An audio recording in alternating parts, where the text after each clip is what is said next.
today I had to go to the like Canadian DMV equivalent and not only get my health card, but also do everything I needed to do to get my car registered as well. So I'm sitting there with like every piece of valuable paperwork outside my birth certificate that I possess. It's like car insurance, car registration, passport, the safety certificate for my car, my health card, my driver's license, just everything. Thank God it's raining out today, so I have my 2 pants pockets and my 2 jacket pockets to hold all these things. I felt like I was like a refugee leaving, I don't know, like East Germany with like every single invaluable thing in the world all on me at once. It's like if there's a gust of wind, it would have ruined my life. Now that I've got through that, I can, and maybe, you know, maybe we filtered out some people who pause and who leave after 25 seconds. This morning, we often let my cat out, like right immediately early in the morning, like just before the alarm goes off, and let her out for a little while. And so it's like basically, since we're getting into October, it's basically dark when the alarm goes off and my woman gets up to let the cat in. It's obviously still dark out. She can see the cat is raining. The cat's kind of like a little bit loud. And then she comes back to the bedroom. I proceed to sort of like intimate some romance. And then you start hearing the cat like tearing around the bedroom. And we're like, okay, she's getting kind of hyper. I guess it's kind of fair. It's dark out. She hasn't really a chance to blow off energy. But she's like really going at it. She's zooming around the house in the bedroom as I'm like, you know, administering myself. And then as I'm administering to, you know, and then we hear this grisly crunching. And I pause and I'm like, hold on a second. And then get up and turn on the light, and the cat is on the floor of the bedroom eating the front half of a tiny mouse that had brought into the house to play with. So that's how my day started today. I then proceeded to go to a ramen shop that's run by someone who I went to high school with. The Shining Force reaches the Pow Prairie to discover that Pow is a town of wagons. And then I proceed to and then for lunch to reward myself after like a ridiculous morning of running around doing things. And I'm like, okay, let me get the shrimp, let me get the like squid calamari basically, and black garlic ramen. And I'm waiting 20 odd minutes, which is pretty long for like a ramen place. And then the ramen comes and she's like, oh, sorry, the machine's being slow. The squid will be out in a minute. So I eat a few bites of my ramen. It's really, really good. It's like a black garlic pork broth. And like the chashu is like beautifully colored. It's delicious. Super spicy and super delicious. And then the calamari comes, and it's just pieces of calamari, barely covered in the batter, and just like piles of batter all along, like kind of piled onto it, like it didn't work. And I look at it, I'm like, this is the least appetizing thing I've ever seen. How could you serve that to me if it didn't work? But they're like scared to tell me it didn't work. So I eat my ramen, and then I go up to the counter to pay. And I was like, hi, so yeah, that was really delicious, loved everything about it. And then about this calamari, like, is this supposed to look this way with the golden batter on top of it, barely around the squid? She's like, no. I'm like, okay, it's not? Okay, so could you refund this, please? And she's like, sure. And then I just refund it and do it. But, dog, how do these guys have so little masculinity that they're like, just serve it to him.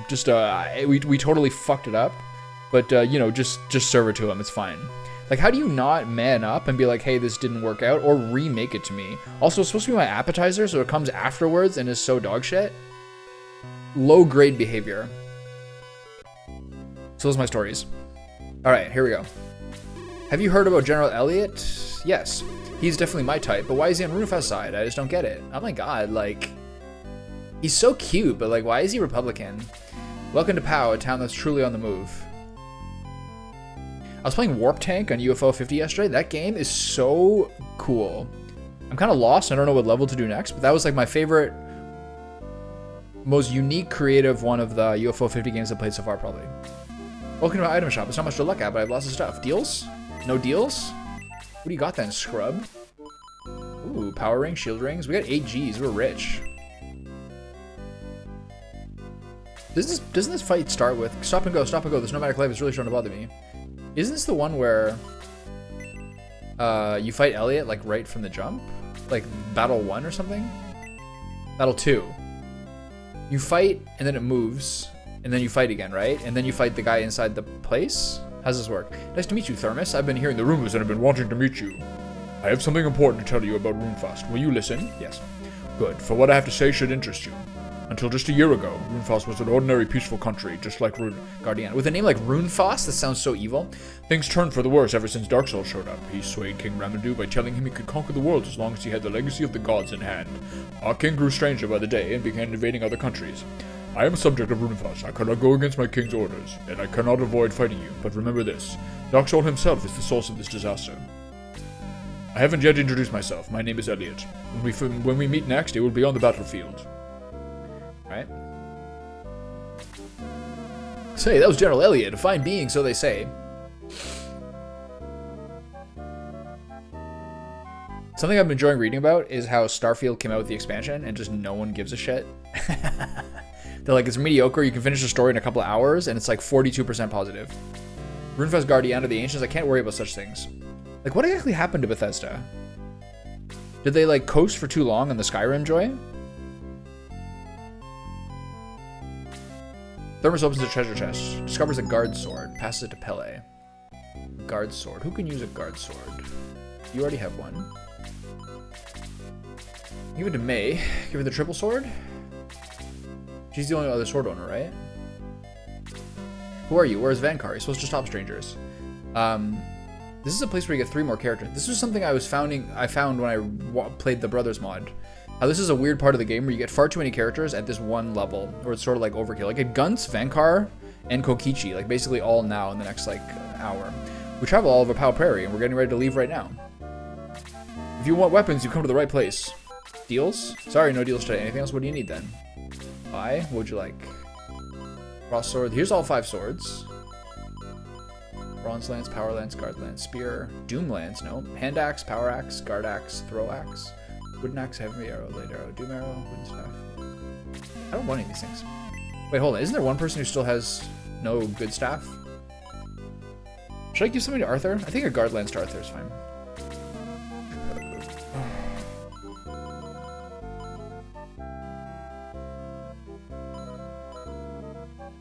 I think it's fine.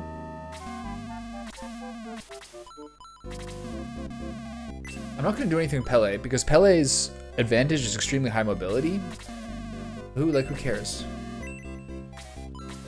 Thermus opens the treasure chest, discovers a healing bag.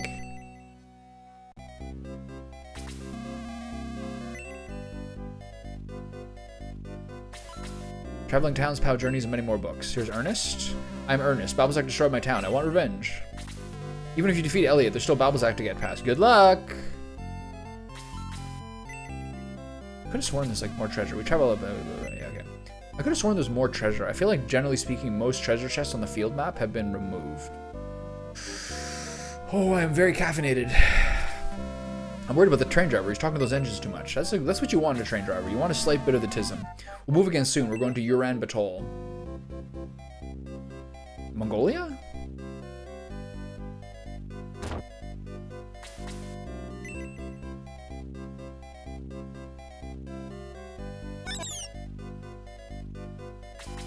Welcome, Thermus. I'm expecting you. How can I help you in the Shining Force? Oh my. May, Zappa in bad shape. I'll see if I can help. I can revive him to a cost 200, yeah. Okay, so Xylo is such a sick name. Like, what are we saying? What are we doing? Xylo?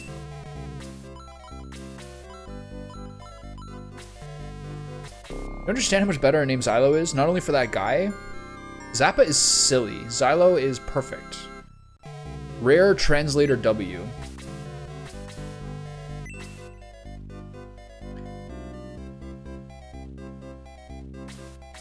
We'll move again soon. We're going to Ulaanbaatar. We're going to Mongolia. We're hiring sumos.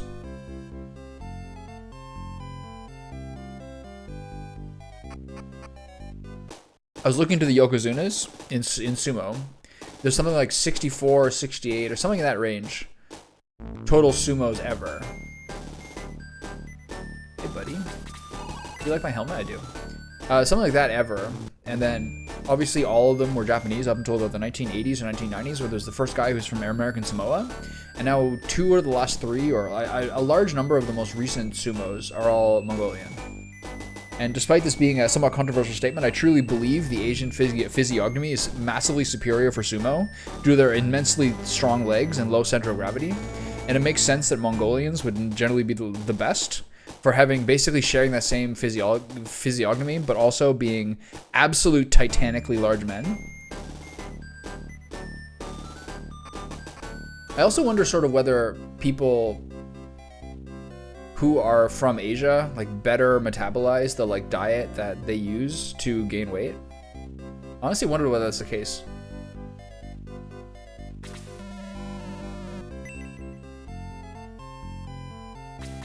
We travel all the power. We're gonna, these guys are the same. I get it.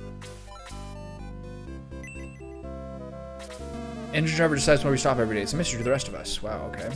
I'm Queen Koron. Have you enjoyed the visit? I think we're ready to leave. Everything's ready, Your Highness. We can leave anytime you wish. Alright, simmer down. Okay, we got a remedy which removes all status effects with 1 status effect. Healing bag. Everything is ready, full power. Wow, this feels great. Makes me feel alive. Very odd equipment. Okay, so I'm not gonna talk to her yet because I think I need to look around here first. Actually, I probably have covered everything.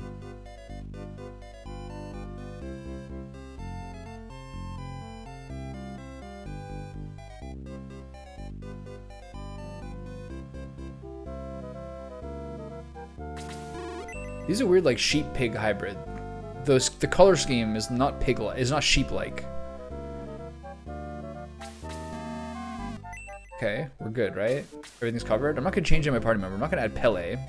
Guy looks like he sucks. I wish I should change around some of these healing items. Does everyone still have one?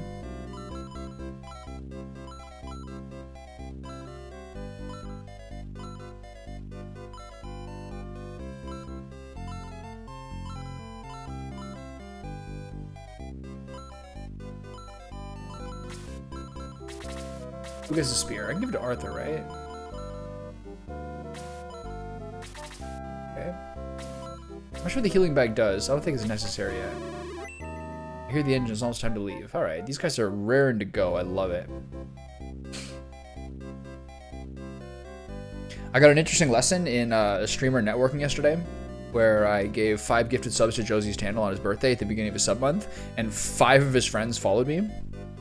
Lesson learned. There's a lesson in there. I feel like this might be cope, and I've probably talked about this kind of thing before, but something I consider a lot when it comes to streaming is that like I can't find it in me to like figure out the way in which I need to sort of like do broadly accessible content while still sort of doing stuff that I enjoy doing and having something that I enjoy. I still have to figure out that line, but I feel like if I sort of quit at sort of like the small, low affiliate level that I'm at, and then I feel like I'm going to think back on it and be like, I wish I had at least sort of like made the effort to figure out the way to sort of like appeal to a broader base. Because if you look at the stats, Twitch does quarterly reports, there's 3.4 million people at affiliate. 3.4 million people at affiliate. We'll be leaving now. Good luck. Please step outside. It's time for us to go. Wow, what a flight. I've never been this far from Bestoke before. Okay, so am I going to use this guy instead of Ken? Hey, down there, I want to help you fight those nasty Runefoss beasties. Oh, I'm too caffeinated. I feel sick. Whoa, won't stop. I'll be right back, I think. Just wait a moment.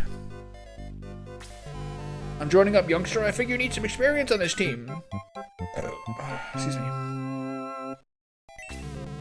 Yeah, I'll be at headquarters. Okay, so I suspect I will use Guns. Hey, you Thermos? My name's Vankar. Do you hear me about me and Pow? Yes. Good, good. I was pretty famous there, but now I'm looking for adventure. I heard about you and Pow. I'm joining up. No, don't thank me. It's my pleasure. Vanguard? I mean, that's fair. Okay, so I want to think about this a little bit. Arthur 100% stays. Ken is useful. May has been useful. Vankar, I know, is sturdy with a high crit rate, and Ernest is an all-in offensive centaur with an axe.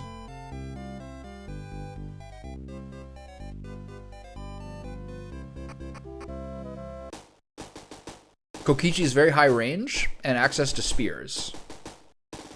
Second, this 3 centaur thing is not quite right, even though they are all essentially different. Having a second flying unit would be great. Also having Bulla later would be great. Domingo. Oh, let's look at some status.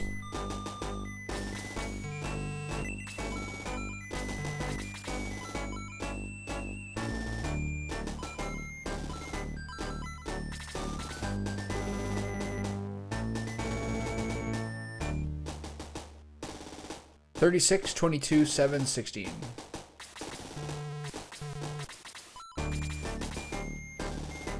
Why are some people have a medical pouch equipped and some people don't?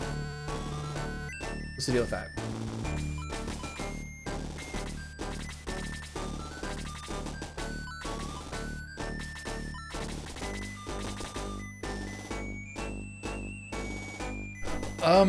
So Vanguard, they say he's robust with a high crit rate. Is that true? Let's compare and contrast here. 39, 31, 7, 7, 13.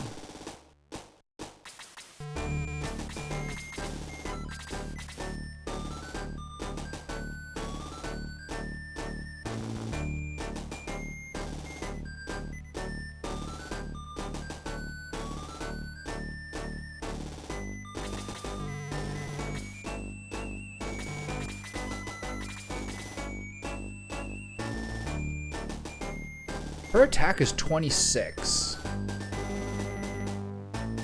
Even with the power sword. So she's very high defense.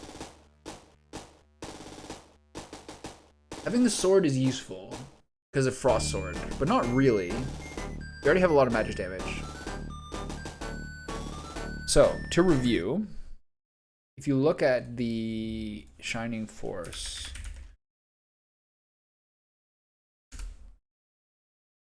I mean, I can look at the stats, but it is a nice summary.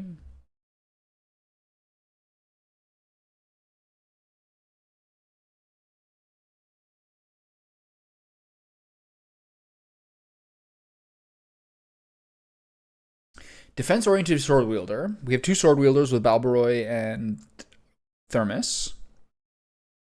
Moves really far. Sturdy with the high crit rate. I think I might switch Vankar. But then if I put in Vankar and Kokichi,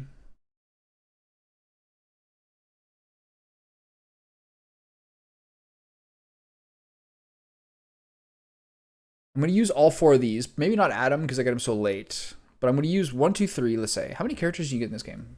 Shining Force party limit. Shining Force 1 party size. 12. So 1, 2, 3, 4, 5, 6, 7, 8, 9, 10. Let's say I use all 3 of these. 3, 4, 5, 6, 7, 8. Man, there's more characters that I can use. I'm gonna try Vankar instead of Mei for now. Because I'm gonna use Vankar instead of Mei for now, and then I'll make some other choices later.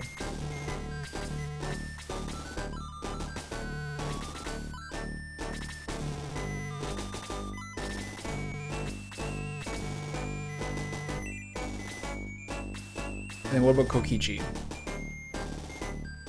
1, 2, 3, 4, 5, 6, 7, 8, 9, 10, 11. So here's the party. Kokichi instead of Ken? Sounds good.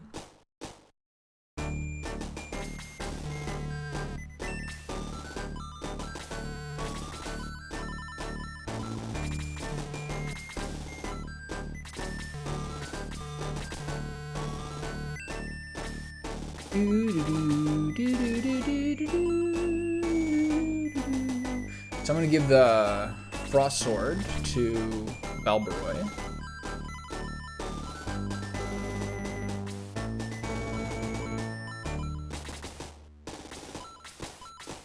And I'm gonna give Ken's weapons to Vankar.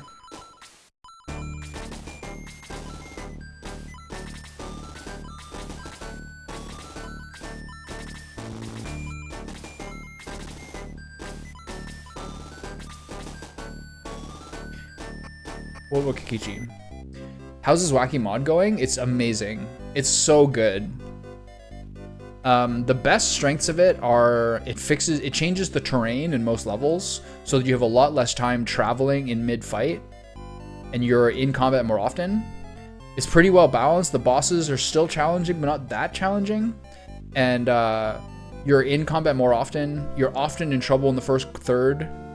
The laser eye fight is much better. The maps are just like, they changed the terrain around a little bit. Like the laser eye fight is a wider bridge. You basically have to force the bridge and then go to the sides to avoid the laser eye. The rebalances of the characters are extremely good. I think it's so much better than that other one. And I actually think it's like a superior version. Like, for example, there's a sword. Let's say, so the base short sword is 8 attack. The guard sword is 3 attack, but plus 5 defense. The power sword is like 12 attack, but you lose 5 defense. There's a magic sword that's 2 range and does magic damage. And there's like a sword that is low attack, but a high crit rate. That's basically the same function of all of the weapons, swords, lances, arrows, and axes, is a base version, a high damage version with low defense, a low damage, high defense version, and the crit rate version, and one that has ranged. So your ability to do that is different. Vankar has like a high crit rate, and he's kind of tanky. Arthur is unreal. Anri and Tao have really different spells. That book is a 1-time per battle use of a long range Blaze 3. Chris already has Aura. The archers seem the weakest. Unless you're fighting flying units, the archer damage is very, very, very underwhelming. But the base range of the arrow is 3 now. And there's an arrow that's 5 range. And there's a high damage 1 range arrow as well. So you basically give 3 weapons and a ring, or 2 weapons and a ring to everybody to give them options for like in combat. Balbaroy is immediately good, as opposed to needing to be spoon-fed kills. Xylo is more glass cannon. Bleu is apparently like a flying tank. Yogurt apparently is usable, though I'm not going to use him. But mainly Balbaroy is instantly really useful. Yeah. The base range being 3 and 5 for the arrows is really nice. Although the archers seem really, really low damage. Compared to, unless they hit flying units, then they're useful. And there's like a lot more, there's a lot of units which are really high defense, like rune knights or skeletons, but they take 50% extra damage from spells. It's really good, I think. I really, really, really think it's like, I don't know. I'm really impressed by it. This is the part of the game at the beginning of chapter 4 where you get like 4 characters. I haven't used Amon yet. If I look at like the summary of how he's sort of like given each unit a niche, it said Amon and Balbaroy. Amon has a slight penchant for defense and Balbaroy has a slight penchant for offense.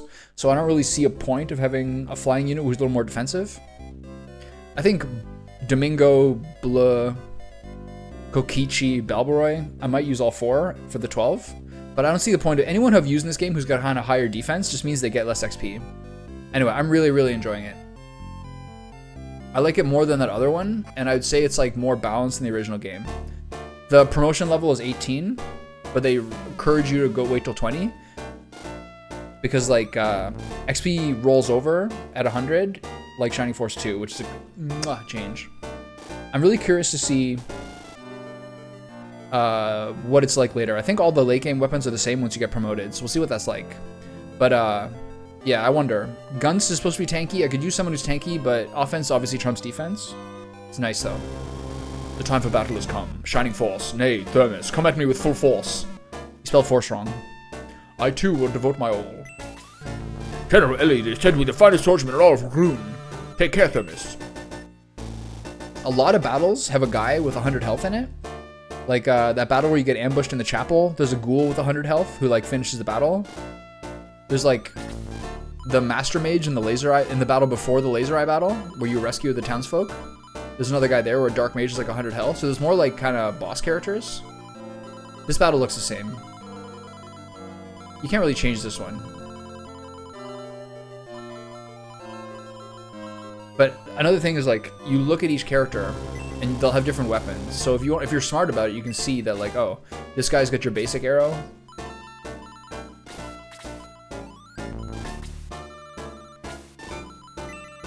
These guys all have basic arrows, like the standard 3 range one.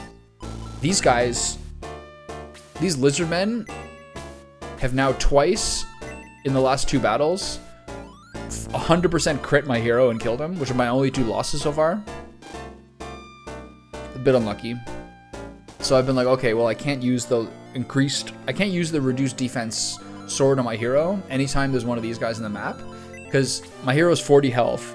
This lizard man there's a power axe. The lizard man had a power axe and did 42 damage. My hero is 40 health. You should play those Panzer General games. They're a Shining Force but with tanks. Panzer General, eh?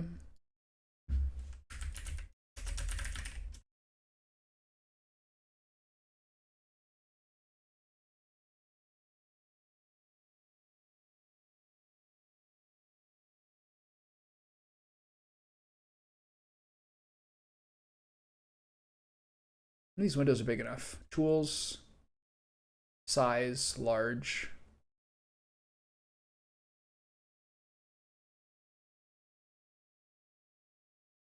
It does look sick, actually. Maybe someday. When did Panzer General 2 come out, do you know? What do we got here? Dispel Staff. There's staffs, like the Dispel Staff and the Muddle Staff, so you get... Instead of attacking, you can use unlimited silence or muddle. Pretty good. Magic spells are interesting. Magic spells are really good early game, but the damage is starting to fall off a little bit. Because Freeze 1 and Blaze 1 is 10, Freeze 2 is 13, and Freeze 3 is 17. So I think Freeze 3 was more than 17 in the initial game. Enemies have higher health, typically speaking. Okay, how are we doing this? I guess for now we just motor along. Anyway, all around I think it's a huge improvement. It doesn't change the game, but it makes the battles are pretty fun, and I like the variability. Pele's niche as a centaur is apparently very, very high mobility. It seems a little bit lame. Ernest is all in on offense with who uses axes instead of lances. May is defensive and uses swords instead of lances, which also makes sense because so many characters use lances in this game. Those are all good changes, I think. 97. That's a great period for strategy games. Mid to late 90s, I think, is like the golden age of strategy games. Command and Conquer, Warcraft, XCOM. There's the other ones I was about to say. Command and Conquer, Warcraft, StarCraft, XCOM, Homeworld. The golden age of strategy games. I just don't think they're like... Not sure. I got my no mage to level... No, I never played Quick Combat. I got my no mage to level 14 or level 16 last night. On my RP Burning Crusade Classic server. That's so dead. The nice thing about a dead server is that everybody who you see will buff you and everyone's friendly. I enjoy that.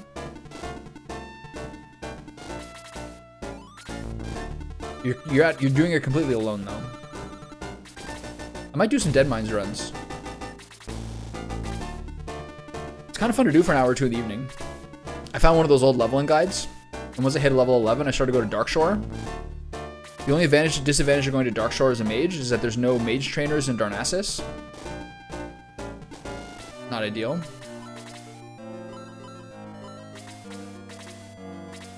So you have to like Hearthstone to Ironforge basically.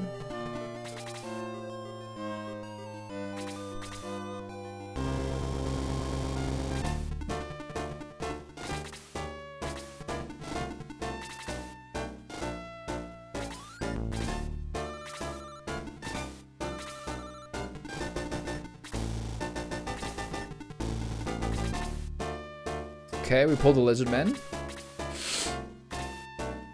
It seems like every chapter, well, I don't know, chapter 3 had 3 battles in it. Chapter 2 had 4 battles, and I think chapter 1 had 4 battles as well. Oh.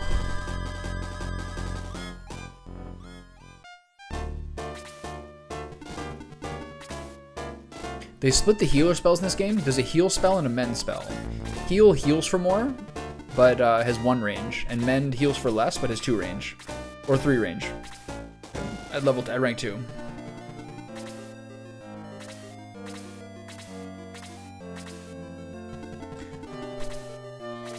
So you have a few platoons and use in World War II battles, small scale though, like capturing some farmhouses. Squads get better with more combat experience, then you get really attached to them. Kind of sad to see them eventually get mowed down. Yeah, the classic. I read yesterday, 2 days ago, I was reading an article by Max Spielberg. It was like an interview with Max Spielberg, Steven Spielberg's son. Talking about how Steven Spielberg always is really into like Call of Duty games and stuff like that, and always wants to play first-person shooters with him. And I also learned in that article that apparently Steven Spielberg wrote the story for the original Medal of Honor game. This guy is just a lifetime of W's, man. What a monster. I didn't know that. The original Medal of Honor game is sick. Okay, so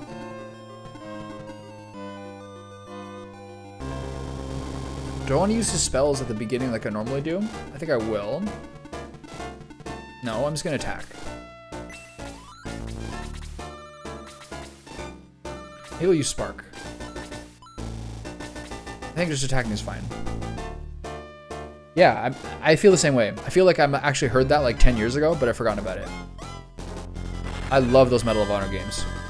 The original one on PlayStation, you like get dropped off in a submarine with no weapon, and by the end of it, you're like taking over the entire sub. Things like that are so amazing, man.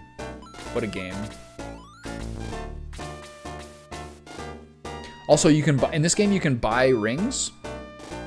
You can buy a power ring or a shield ring for 6,000, which is a lot of money at the shops as well. So everyone can get a ring. That's also super cool. And there's been no permanent stat buff items yet, which is kind of good because they're not really that good to use before promotion, and this game doesn't have an item depot. So that's actually, I think, a pretty good change. Maybe they give you some later. Okay, let's try to take this first guy out.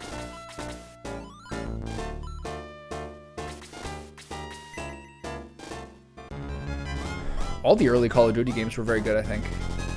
Before they went like fully online, Call of Duty games always had like amazing campaigns.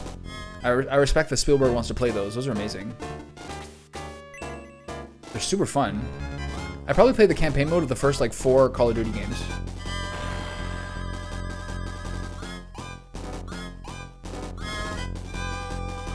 Okay, Zap is level increased to 15.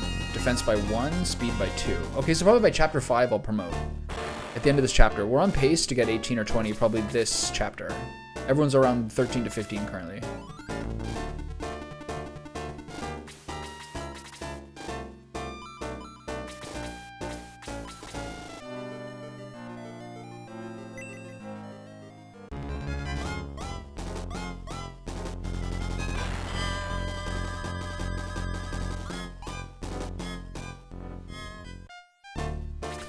I went to Service Ontario today to get my car registered and get my like oh shoot, I need more lances for Koichi.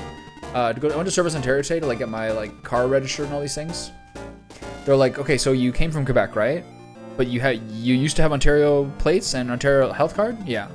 But before Quebec, were you in Ontario? No, you were in BC. Okay, before BC, were you in Ontario? No, you're in PEI? Okay. Oh boy, this is difficult. I was like, yeah, don't ask. It's been a highly mobile pandemic era.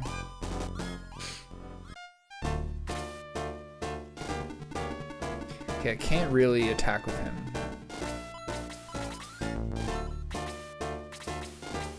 But I still will. Oh.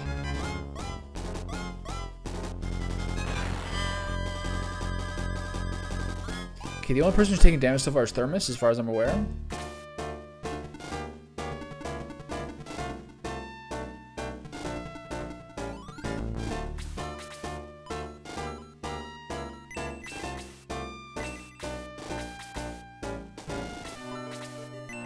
gonna use Freeze 2.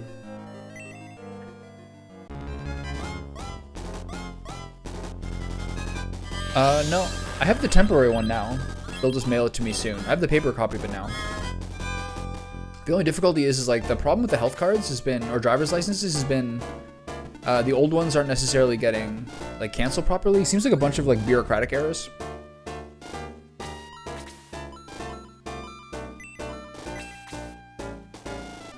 My like BC driver's license or something like that, or health card or something like that is still active. I have to call for it. It's annoying to call BC because I always want to do stuff in the morning, but I can't do it until like 6 o'clock because they're not open at 3 in the morning. They're not open because of the 3-hour time difference.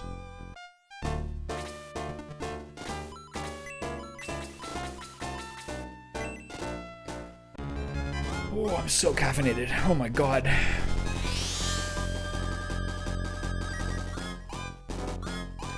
I'm gonna have my sumo stew for dinner tonight. I can't wait. We're having it every week, and it's delicious every time. The biggest revelation of the sumo stew was instead of doing the pork meatballs, instead I've started to use pork dumplings in it. So like the broth doesn't get all cloudy. They're so delicious.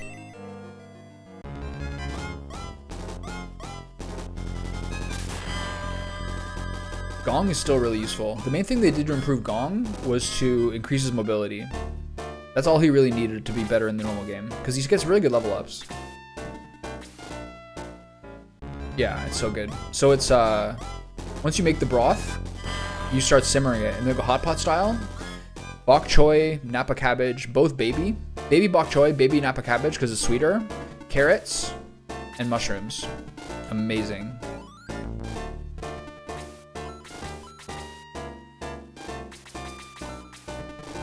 Amazing, so good. It's crazy how amazing baby napa cabbage is in like a delicate broth. It's so sweet. This is an underrated good vegetable time of year. Like things like Swiss chard and like napa cabbage, which are like some of my favorite things to eat, are both so good right now. I always think DJ baby bok choy whenever, yeah, it's fair enough. One of the all-time classics.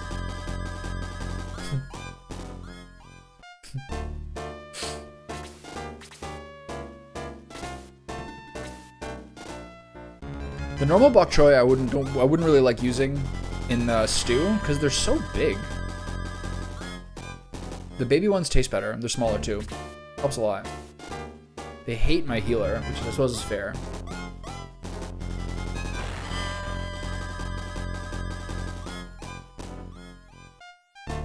Get some flat cabbage? You mean like normal cabbage? What's flat cabbage?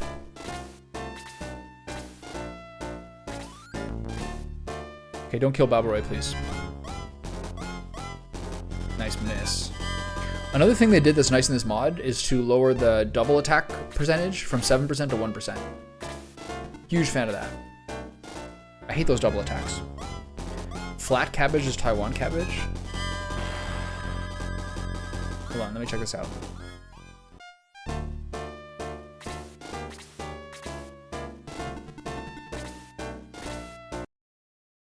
Taiwan cabbage, eh?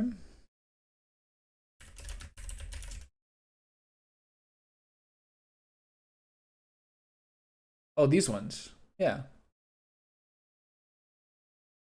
I don't know if I don't recall ever really having it.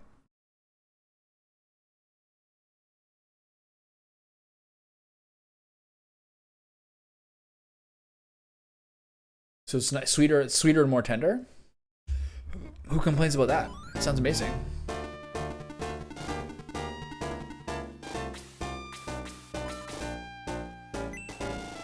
Sounds great.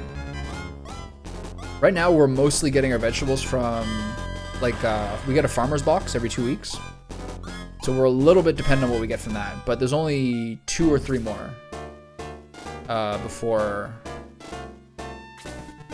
it ends for the year. Okay, this is a good Blaze 2 angle.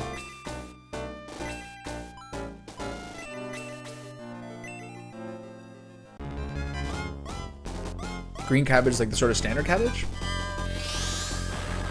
Sweeter than Napa?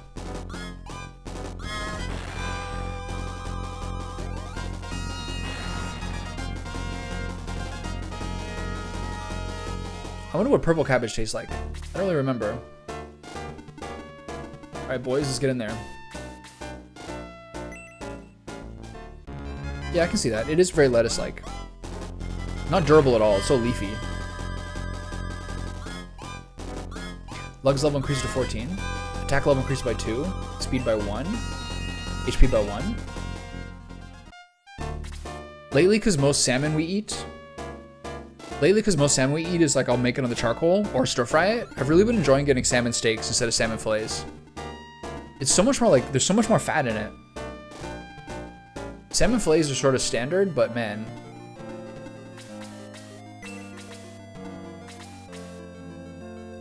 If you like get olive oil and salt and pepper and do salmon steaks in the charcoal, you can really cook the shit out of them. And they're still so delicious and like so flavorful and unctuous. You gotta take out some bones, but it's not that bad. They're usually like just the big pin bones. They're pretty easy to find at the beginning. Yeah, I bet that. I could see that.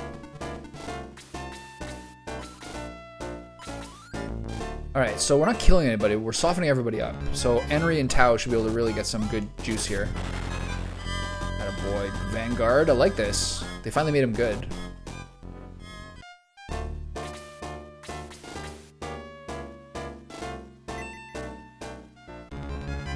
Salmon steaks are like, if you're doing charcoal, I think they're so much better than the salmon fillets. The bone keeps it moist, and you don't have to like play around with the top-bottom thing so often. Salmon fillets are good. Just for something like this, I think it's so much easier to use the steaks.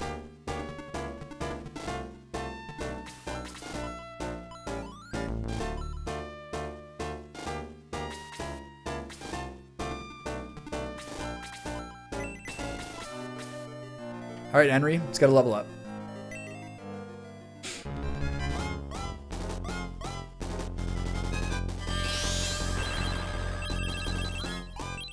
A nice thing with the salmon steaks too is you just go to the farm boy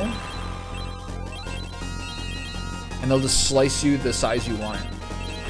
Okay, a triple kill is a bit overkill, I think. She's probably not even get that much XP here. 29? No, that's not worth it. Oh well.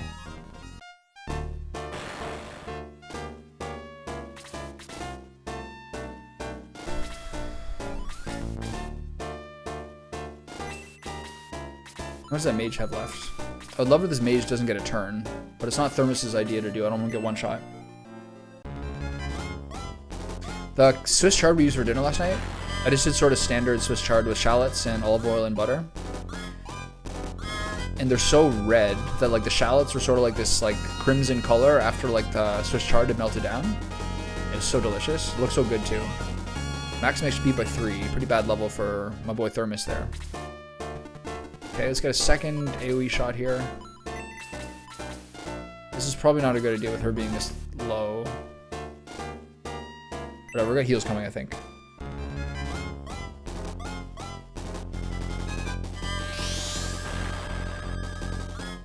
It's not worth it for 10 damage. The healers are, the casters are falling off a little bit.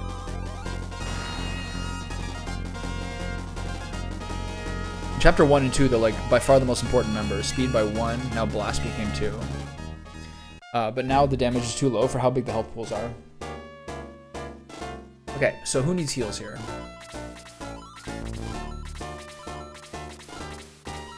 Cow.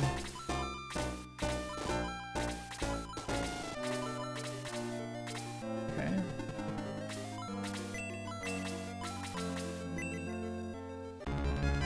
I need some of this water. I'm fucking thirsty.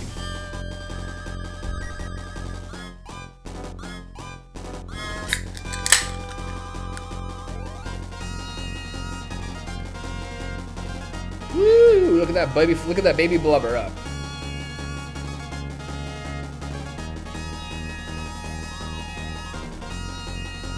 Oh yeah.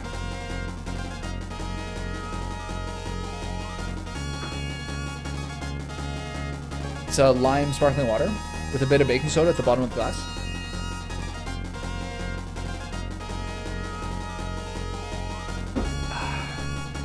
Delicious. Gong just got a level with no sap points on it.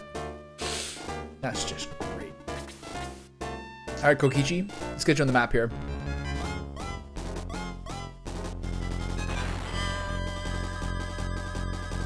I love a sparkling water after my coffee. I feel like it settles the stomach a little bit. De-acidifies the tummy. Love that. You get one satisfying belch.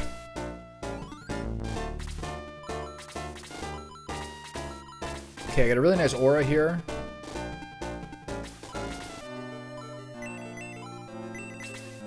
This is effective HP for 3 people.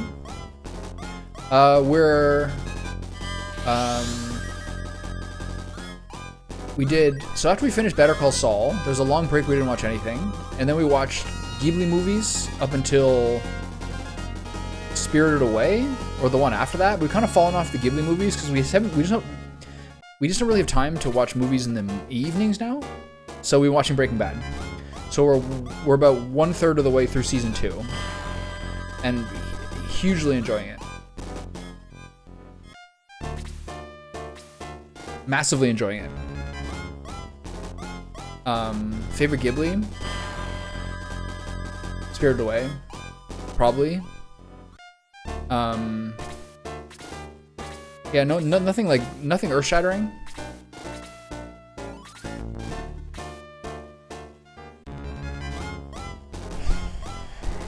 Totoro, huge favorite.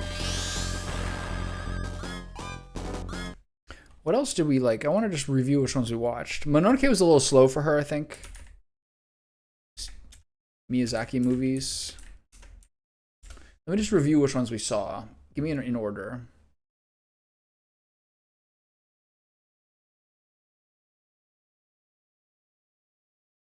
We didn't see this. Nausicaa Castle in the Sky. Obviously pretty good. Neighbor Totoro, Kiki's Delivery Service, Porco Rosso, Whisper of the Heart, we did not see. We watched the ones where he's directing and writing. So Mononoke, Spirited Away. And did we watch Howl's Moving Castle? No, this is next. So, from Spirited Away, Nausicaa to Spirited Away. It was obviously Spirited Away. Probably Porco Rosso. Totoro was probably the first one we watched. Nausicaa and Kiki's Delivery Service are both extremely nice. They're both a little light on story. I don't know. So far, so good. I want to get back on it, though. Porco Rosso is so beautiful. Spirited Away, I think, is like ultimately... Spirited Away is like... What I was saying before is kind of like his tour de force. Like, it's so... Like, visually and just... The movie hits so well. The movie is like firing on all cylinders. It's so good. Even the movies that are like kind of grade B, like Kiki's Delivery Service and Castle in the Sky, they still look so good, man. We're talking about Studio Ghibli. What's up, buddy? In preparation for Japan, we watched like the first half of his movies, but yeah, I really want to get back on it to watch the rest. I've never seen Arrietty or Poppy Hill. I've never seen any of these, the most recent 4. All right, we'll get back on it. Well, a lot of people really like Kiki's, and it is really charming and really beautiful. I just feel like nothing happens in the movie. It's like here, and then a slight dip, and then back up, and that's it. I liked it a lot. Just like not that much happened really.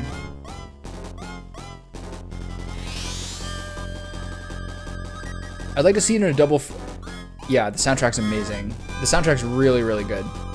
I'd like to see it in a double feature with Carrie. Thanks again for the 5 yesterday. Thank you for the shout out. 5 new followers. I learned a lesson about networking yesterday. I don't know. I just hope you have a really good month. I'm really like excited for you. I hope you play a lot of fun games. I hope you keep the pace. I hope you got big pace. I hope you got big pace all month. That's what I'm hoping for.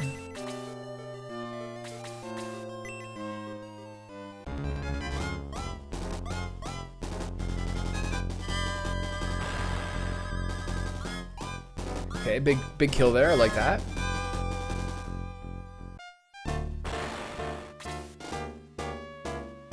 Hi, Josie, are you considering playing Metaphor ReFantazio since you're such a Persona fan? That's probably not what you're gonna play this month. It's probably too slow to play online.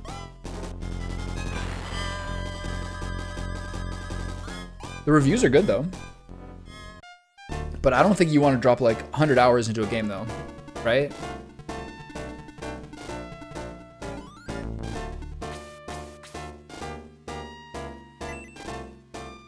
Yeah. I'm probably not gonna play it, but I'm gonna watch a video of it, see how the trailer looks. I feel like there's no way I play that before I play Persona 3, 4, and 5, or at least 4 and 5.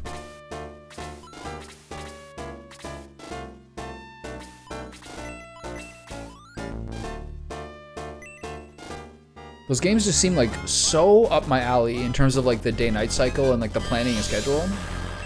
I don't know, man. Something I've realized about streaming is that video games are kind of like, I know they're not connected, but it's the same company. There's still like relationship stuff and like a lot of other stuff. Something I've learned from streaming, especially in the past few months, is how much streaming is like books or movies, is that you have to kind of be at peace with the fact that you're never going to play everything.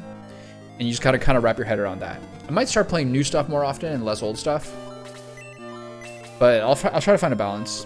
It's hard, man.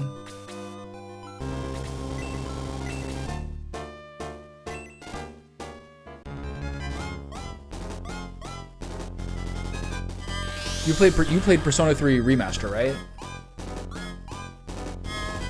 Sometimes I wonder if it's like, if I had more of a community, I wonder whether if I did a Patreon, whether I just do like, kind of like some podcast channels I do, being like the Patreon votes on the game. I don't think I'm the kind of guy who would like want to like abide by other people's votes, but it might be good for me. But it's like same as like a book club, you know what I mean? I don't want other people's suggestions about what to read. I know what I want to read. It's good to expand your horizons, but like, it's not good to get your time wasted by something you don't want to play. Or read. It's hard to figure out the balance. Okay, I'm gonna make a huge mistake here and put the power sword on my big boy. And crack this guy. No, I'm not. I gotta stay safe here. I can't lose my money by getting my hero killed. Me taking people's recommendations would last one game. I can't do it. I honestly hear only horror stories about my friends doing book clubs. Anytime one of my friends whose like opinion I respect talks about a book club, it's like 75% this took me forever to get into and I can't believe this guy suggested it. And it's never like, wow, I'm so glad that this was introduced to me. Book clubs are for girls. So they can drink wine and talk about like what they thought about it, and how it made them feel and get together.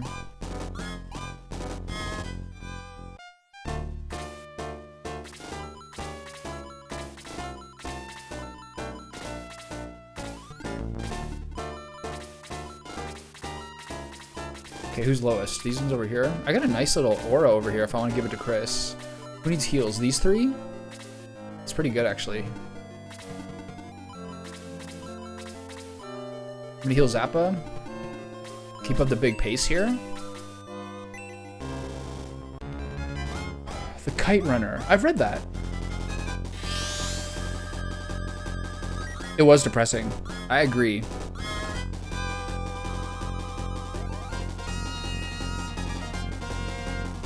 What's the saddest story you've ever read in any medium or watched? I did, yeah. Every couple of years, Iron Mouse gets some new record of viewers or subs, and I have no idea who she is. I do actually have some idea, but I know it's mostly because of charity and because people really love her because she's like a real sweetheart. Good for her. I also saw today that she's disabled. What does that mean exactly? I don't know. People seem to really love her.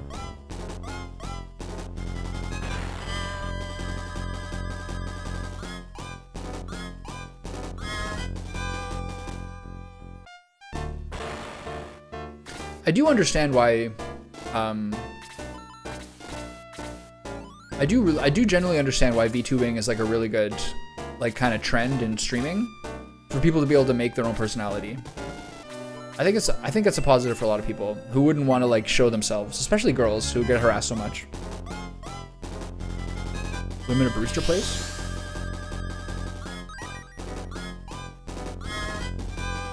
The hardest I've probably cried in my entire life were both times I watched Grave of the Fireflies. I'm not even exaggerating. And Old Yeller, when I read it when I was like 12. Those are probably the three hardest I ever cried from reading or watching anything. I've never heard of any of those. Lord of the Flies was disturbing, yeah. Grave of the Fireflies I watched like 3 years ago, and I watched it when I was like in college, and both times I'm like, I can't do this again, man. This is too bad. I can't do it. I can't. I'm scared of it, literally. I see it on Netflix right now. I'm like, no, man, no, I can't, not again. I might be done for life. Maybe one more time. I need at least a 15-year cooldown before I watch Grave of the Fireflies again.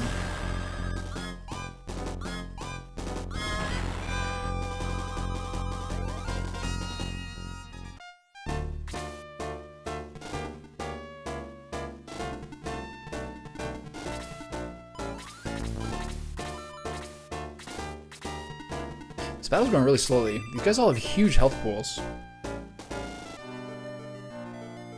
Oh man.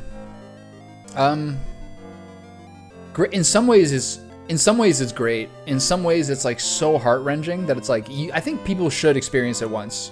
But like, man, there's nothing harder than that. There's nothing harder to watch than that movie. Fucking animation. Ugh. There's like a funny Twitter meme of like someone. There's like just a funny meme scene of like someone in the comments being like, there's a screen cap of the movie, and someone's like, "What's the name of this?" And the comment is like, "No, this is for your own good." And that guy's right. That guy's 100% right. That is like, ugh. I can't, man.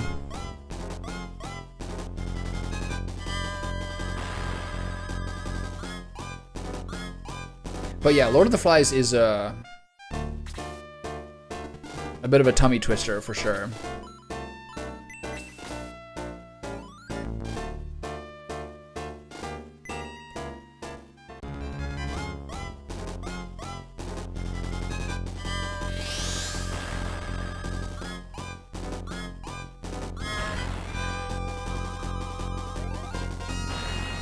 Okay, good. So we're at a point now where I need to catch up on the healing a little bit. I've got a lot of splash damage going around here. I just gotta take some of these dudes out. Mages most of all. Mages do really high damage, I think.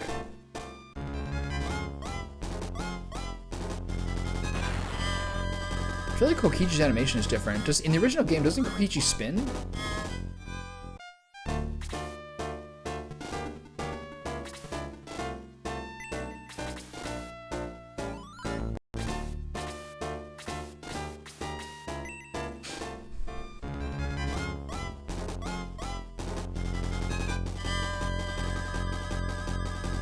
Really? I bet that, I know, I bet it's really good.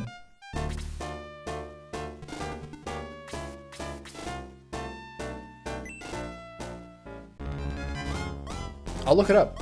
I'd be down to read that. Probably, I feel like one of the best American books of the last 50 years is Beloved by Toni Morrison. I read it for like an American fiction class, American literature class. And I was like, this is one of the best movies I've seen. This is one of the best books I've read in a really long time. I don't think I've read any other Toni Morrison books, but Beloved was like legitimately like 10 on 10. It's so good.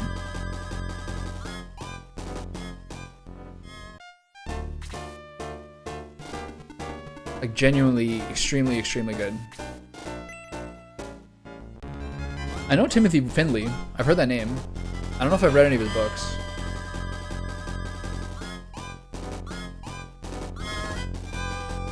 I feel like Cormac McCarthy is having sort of like a moment right now. I guess because he's dead. But like things like Blood Meridian are like becoming like really famous books that a lot of people read.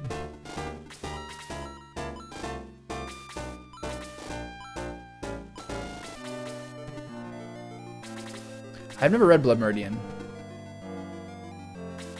I have it though. But I think he might be my favorite author.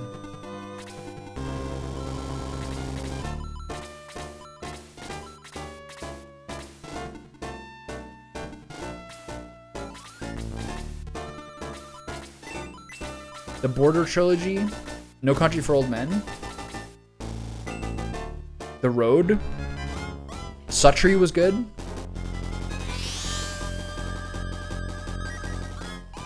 Yeah, The Road is very dark. This is probably the only book that's set in the future, unless one of his last two books. He released two books basically at once, then died.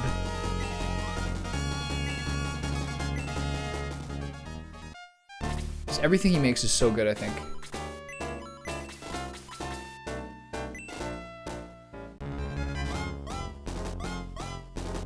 I think if I'd recommend like one thing for people to read of his, is probably the Border trilogy. Like All the Pretty Horses and whatever the other two are called. They're so good.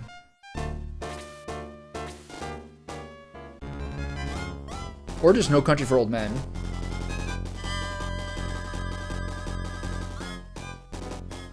The best movie adaptation in history?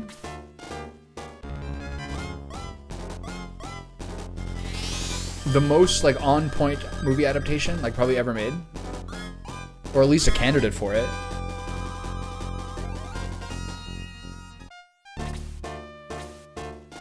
Okay, I'm kind of disorganized in this fight, but everything's going okay so far.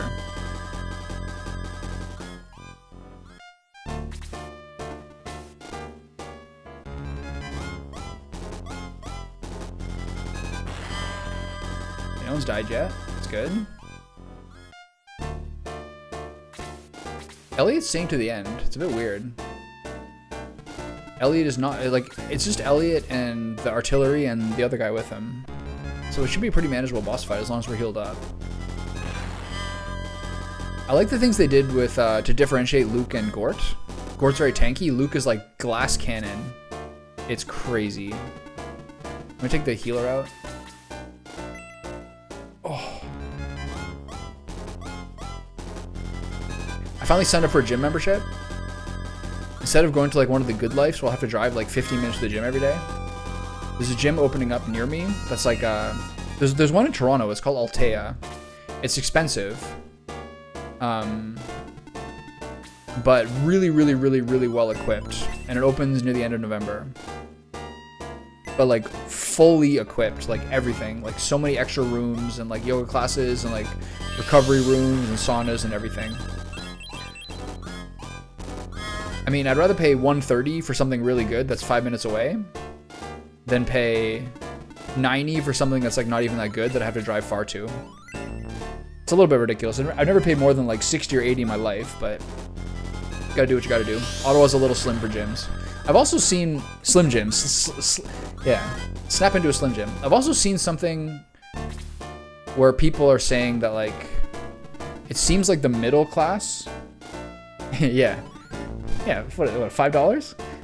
I've also seen something where people are saying kind of like the middle class of gyms are kind of getting hollowed out. Gyms are either like $15 a month or like $200, and like the sort of like midline is like basically gone at this point. It seems to be the case, at least from my experience. Yeah, like the middle class is basically gone.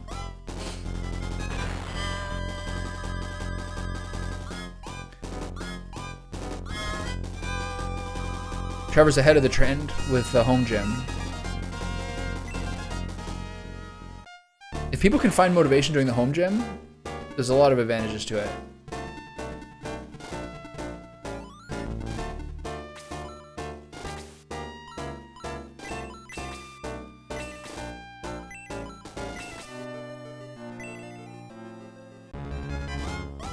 Yeah, they have the soak, they have the sauna, they have like a recovery room, which depending on how much you pay, if I paid the diamond thing, I'd have unlimited access to it.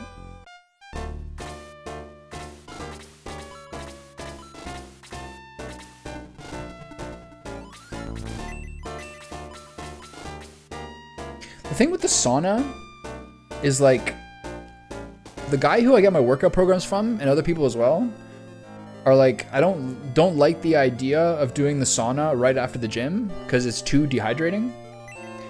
That kind of like stuck with me a little bit. Yeah, sure, you can rehydrate, etc. But something about that kind of stuck with me a little bit. Is probably like a legit concern.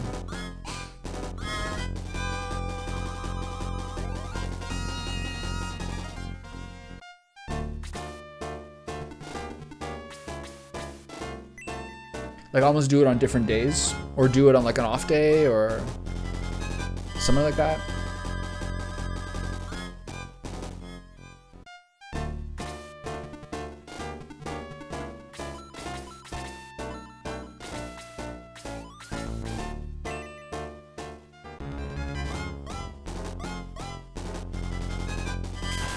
I agree. I think a work gym.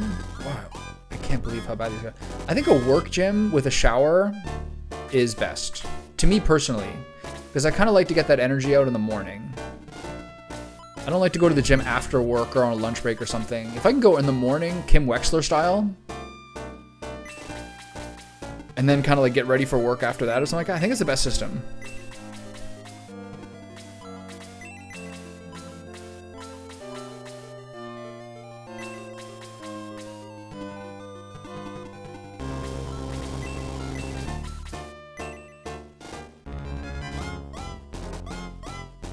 Yeah, steam, sauna, whatever. Like just that much sweating is so good for you. Lymphatic system, skin, cleanliness, everything. But just whether it's a good idea immediately after a workout, I think there's some like legit concerns to that.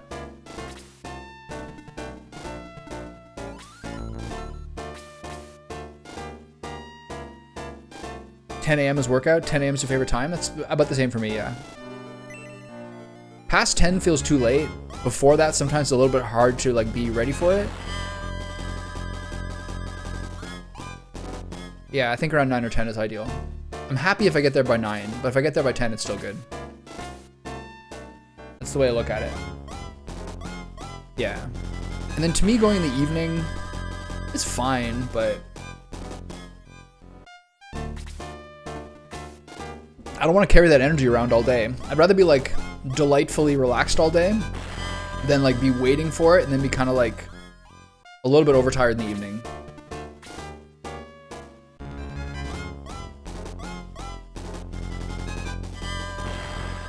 Yeah, that makes sense. Also, apparently, people's athletic prowess is highest in the evenings, apparently. Like when they do tests like grip strength and like, for example, people's grip strength scores are highest in the evening. The highest percentage of like Olympic records are from evening competitions. There's something about it which is actually like your highest yield, but like, I mean, athletic performance isn't what I'm doing it for. Doesn't really matter.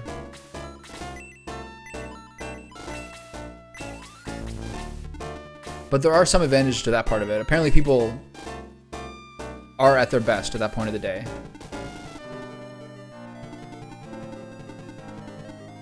But well, yeah, it doesn't matter for like you or me. Maybe you, I don't know. You want to hit your PRs? I'm not much of a PB PR guy.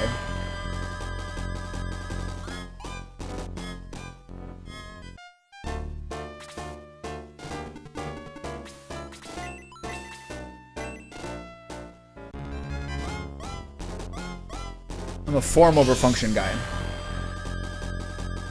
30 points on that crit. Holy cow. For Blaze 1, that's so ridiculous.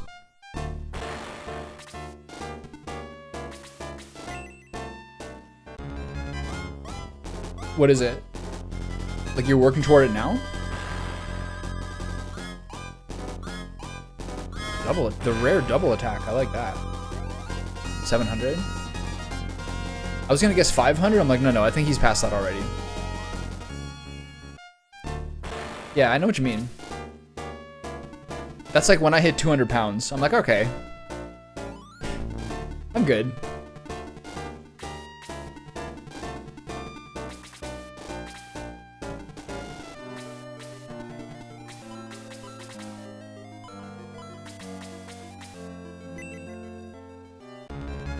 Yeah. Yeah, I was trying to guess a number, but 500 seemed like you're probably ahead of that. Yeah, archers I think might get cut from the team. That might make some of my like late game decisions easier.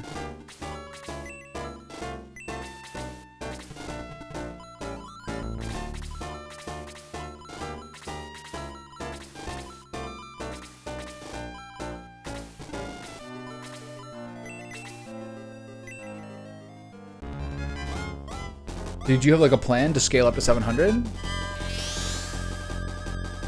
Some people like Andrea's sister is a really big like long distance runner, and like if she has a marathon coming up, like she's doing the Chicago Marathon around Thanksgiving, that's like a 4-month plan basically. It's pretty crazy. And then you get one injury, you're like totally set back. You want to be like peaking 3 weeks before the competition, basically. all these like complicated factors.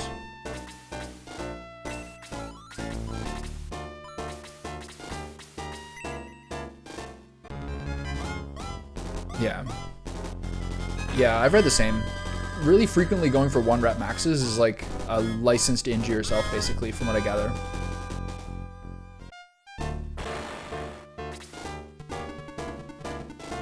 Okay. Alright, Elliot. I'm gonna hold back and heal my dudes. Probably time to use some healing potions. Oh, he doesn't have any. Oh.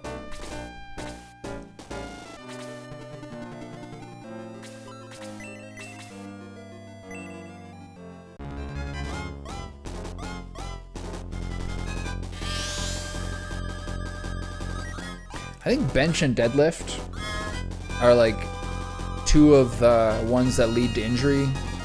Barbell, bench, and deadlift seem to be, from what I read, the ones that often lead to injury for people. Shoulder and lower back specifically. I'm not sure if you find that.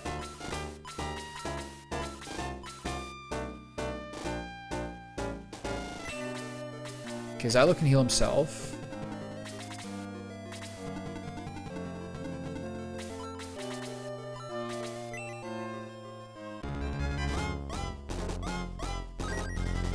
Something about the arm angle on barbell. Yeah. Hopefully it stays that way. Something about the arm angle on barbell bench press is like not great for a lot of people. I love dumbbell bench. I'm fine with that. But like when you're like a teenager, like first starting to work out, like everything people do is like around your heavy bench and how much you can do, basically. No one really, I don't know, less people care about squats at that age unless they're like, unless they have really good influences around them of who they work out with.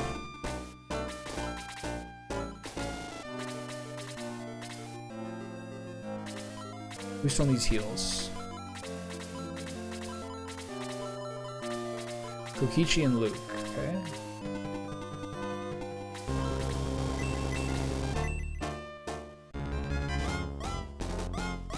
I did dumbbell bench up until the home gym. Do you not now? Like, do you not have heavy enough dumbbells, or are you just not like doing it now? Oh yeah, right. Defense by 2, maximum HP by 5, maximum MP by 3. That makes up for his last level where he got nothing. Gong got 2 levels this fight. That's great. So one more person needs a heal. Who was it? Right? Is it Koichi?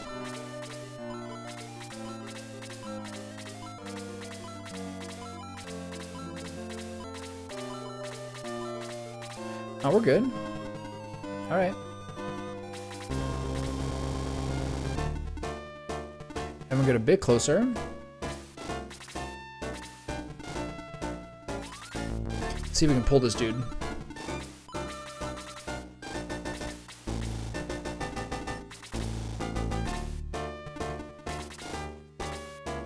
Come on, get it, Elliot.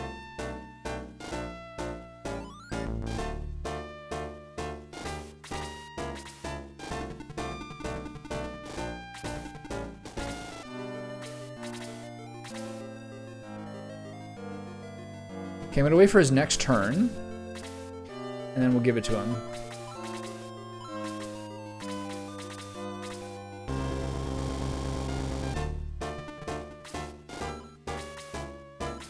I'll tab him with the light arrow for now.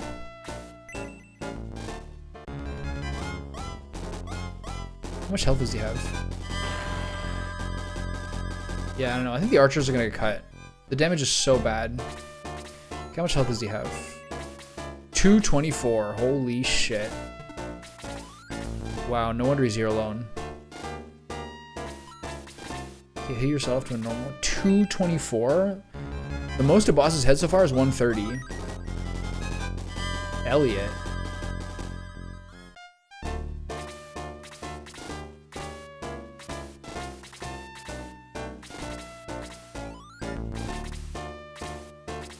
Alright, give it. I'm gonna fight his guys. Power Lance, attack. 224?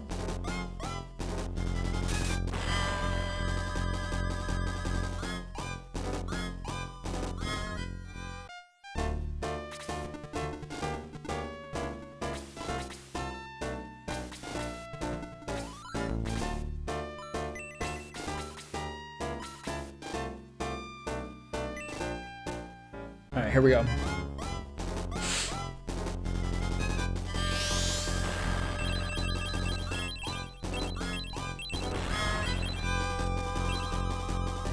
Okay, thin out the numbers and then focus on Elliot.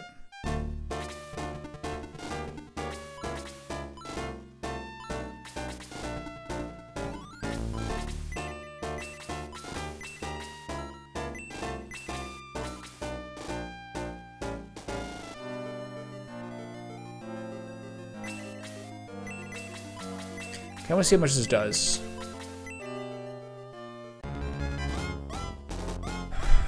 Blast 2 is 7 MP.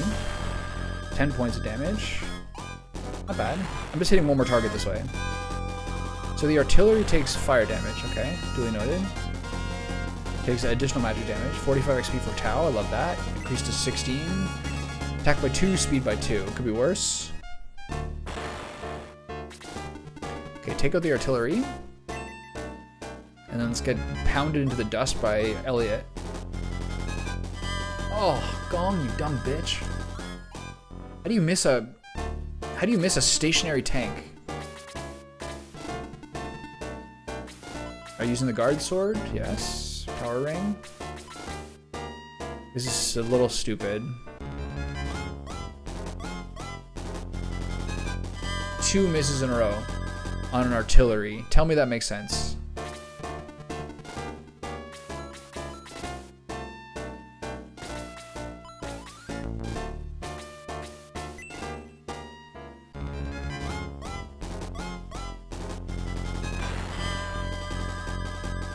This is gonna be a marathon. Okay, kill the artillery, please. We're going for 3 misses in a row. So you think you'll be out here the weekend of the 19th? Yeah, it looks like I can see enough people that I will. What do you think about me coming down Friday for dinner and staying overnight? I don't have plans till like lunchtime the next day.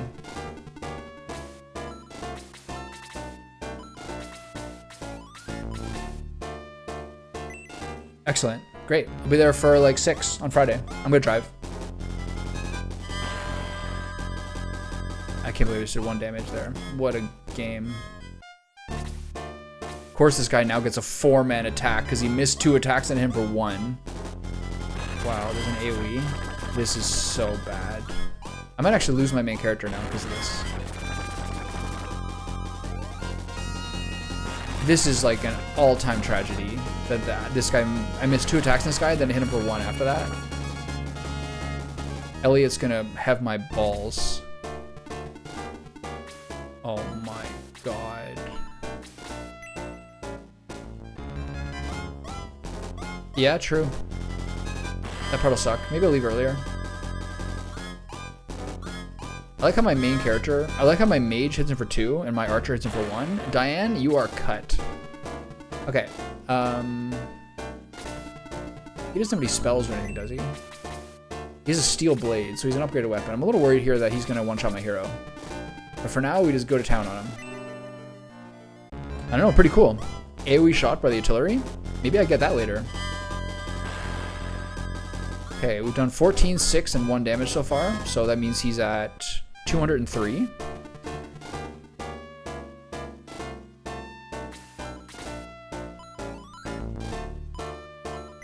I can't reach him with Spark. I just hope he doesn't kill my hero.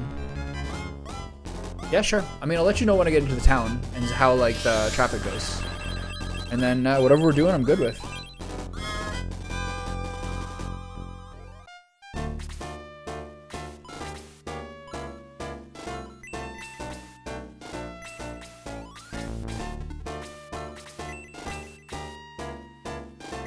What kind of skating? Just like skating, practice, learning, rink time? Okay, he's not taking reduced magic damage, which is good. Just please don't kill my hero. I'm gonna heal him. Just this is a real paranoid heal, but you gotta do what you gotta do. Man, whatever you guys are cooking would be great.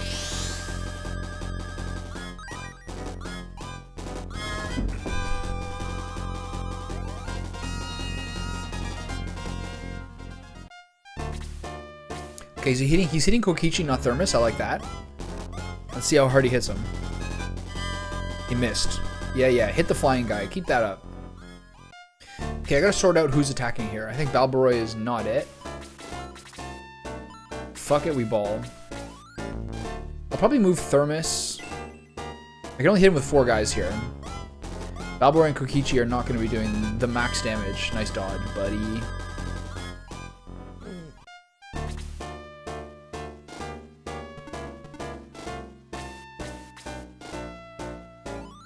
Wow. He's on tenure track.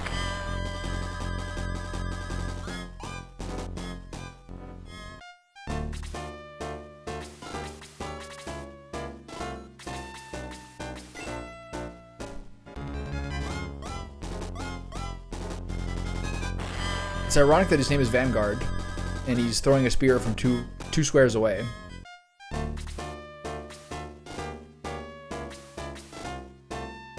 Alright, Doom Arrow, let's get a crit.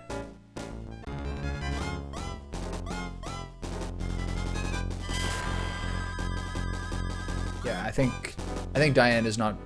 It's not making it. The arrows are undertuned in a serious way. I'm gonna save my last heal.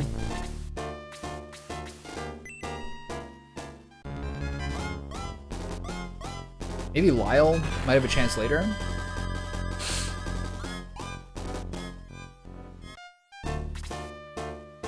I should get Luke in there. He's my high damage guy. Yeah. I mean, the skating stuff, like, eventually, you can just transfer that over to hockey, right? It's not like he needs both. Once he sort of, like, gets his, I don't know, his feet. Once he gets his, once he gets his legs under him.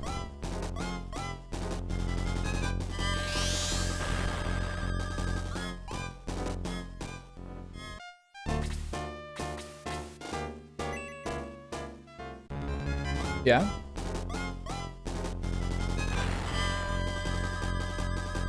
Two skating, 3 hockey. Balbar's level increased to 15, attack by 1, speed by 1. Could be worse.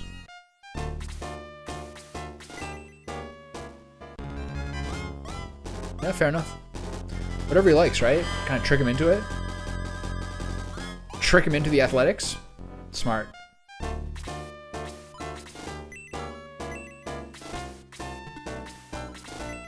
Elliot is getting absolutely gangbanged here. I love it. He's not getting very many turns. They don't, as far as I know, give the HP regen to bosses, and they don't give the bosses the like really, really frequent turns they seem to get in the base game. Those are some of the reasons why they've been a little less difficult.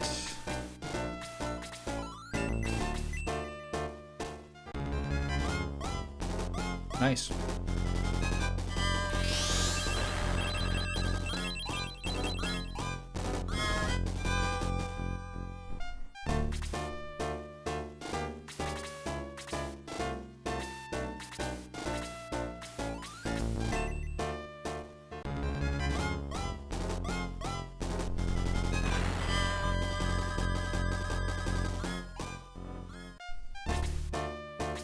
He's gonna keep going for Kokichi. This is a second attack, so hopefully this one misses too. Oh, all right. So I have Chris is one more heal. I can heal him, and then by the time he attacks 2 more times, we should have this guy down.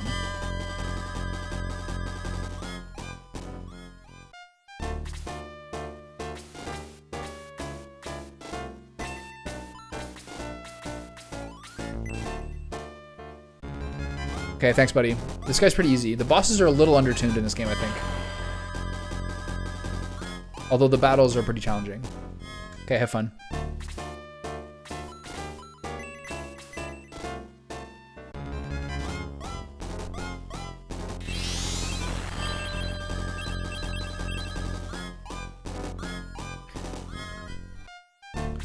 Does Henri have Freeze 3 yet?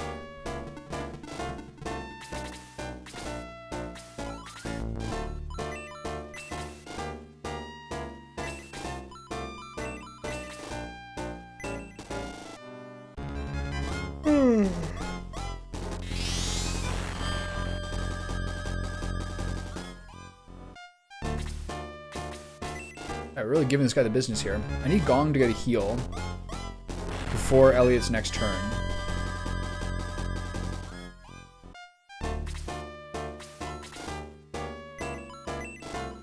Yeah, when can she get... Once she gets Freeze 3, Henri's gonna feel a little better again, I think.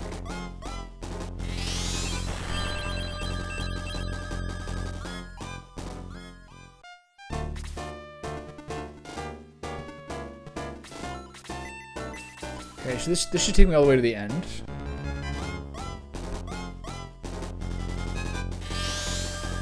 I need to tilt my camera down a little bit.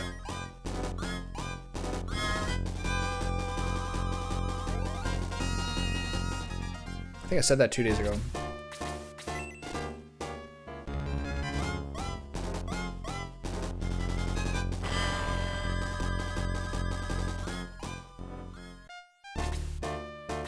Yeah, keep going for Kokichi.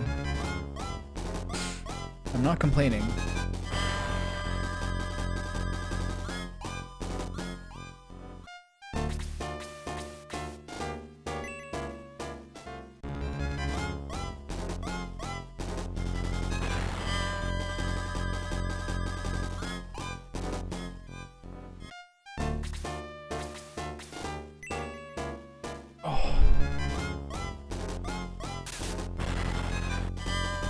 A deadly crit of 4.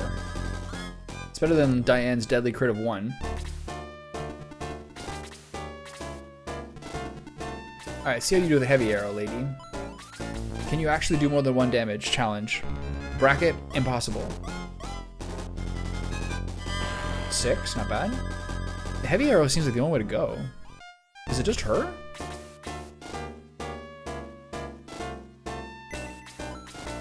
Alright, wrap it up, Balboroy. If I wanted to guarantee kill here, I'd use the magic sword. I actually should have had him using the magic sword so I could get someone else like Luke in the main line.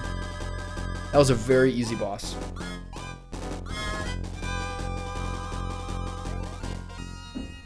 Namely because he does not fight with his team. Shining Force, you have made your strength clear. I now know you can count on you. Listen carefully, Thermus. Dark Soul, plan this all. Defeat him. Crush his ambitions. Elliot was a great warrior. Too bad he was our enemy. But look, the traveling town of power is coming up again. It's nice to have a traveling town in a game like this so you can hit it twice in one chapter. A moving hub is the dream. Welcome to Power, a town that's truly on the move. Okay, so if I use Gunts, who is missing out?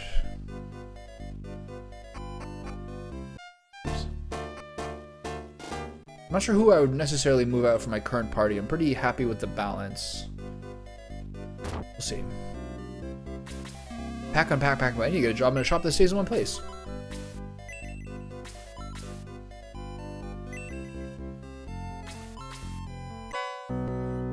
Kitui Huku. I think it's some garb for Chris or Tao.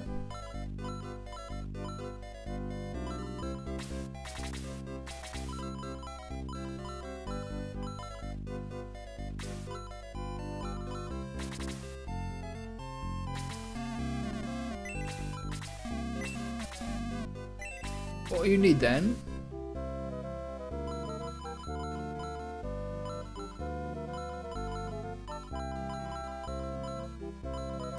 Nothing new under the sun. I guess I can sell some of that stuff.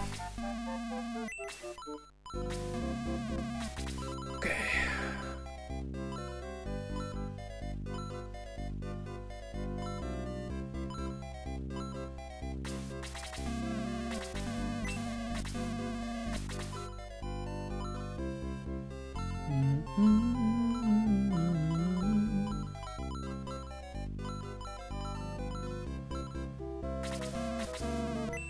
Okay, I gotta give some more weapons to Kokichi.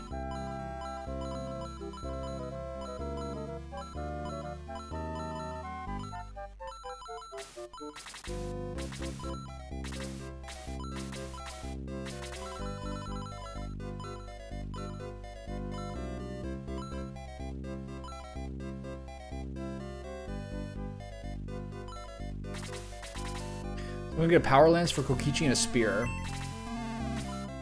I can afford it, which I should be able to. I'll give him the Power Lance. No, and then I'll buy an item. I'll probably buy an item. I'll probably buy another Power Ring for somebody. What a great item here. This thing warms an egg and it hatches in seconds. You have an interesting egg there. Can I try it to warm it? Yeah, sure. Oh yeah, Domingo time. I forgot this is yet another person I get in this level. It works. The egg's hatching. Whoa, what is that thing? Does this replace one of my mages? Thing indeed. How rude. I'm Domingo at your service. Man, you get 5 characters in this chapter. I guess it slows down after that. Ernest comes next chapter, or later this chapter. Welcome to Item Shop. There's not much to look at, but I have lots of stuff. What do you need then? Do I want to get another Power Ring? Kind of bankrupts me a little bit. Whatever, I'll save it for now. I want to check what Domingo needs.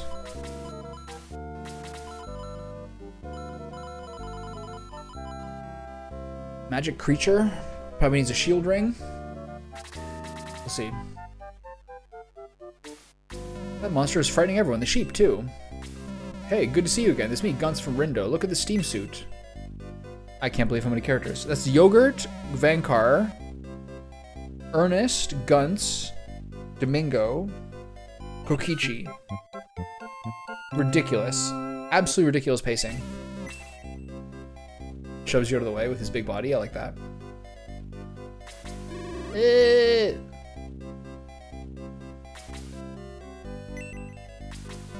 That Vankar, where'd he go? Do you know where he went? Yes. You saw him? Did you let him join your troops? He's your problem now. He's a good fighter when he feels like it. The way they worded it is accurate to how good he is in the normal game, which is not good. Rollin', the life of a nomad is the one for me. I saw a big chunk of iron walking, making loud noise and steaming all over. It's over in the sheep pen. Thank you, thank you. That's where the market was. Babazak is a dangerous opponent. He controls the what? He controls the fortress and Uraanbaatar. If you want to destroy Balbazak, you should do it now before Ernest gets killed. He's in there fighting all alone, yelling about vengeance. Go back him up. Little house in the Pow Prairie.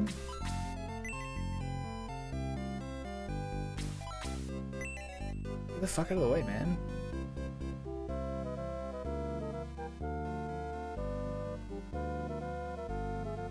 Where's this guy going?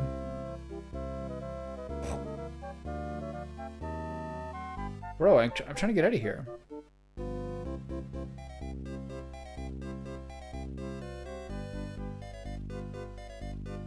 Okay.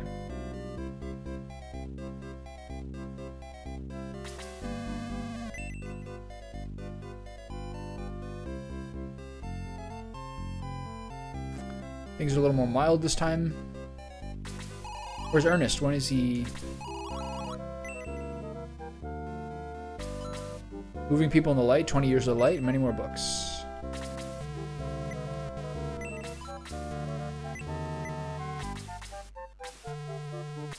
Okay, here we are.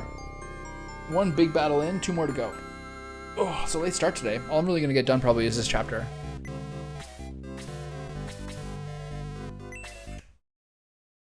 Save states, state slot 2, save state, there you go.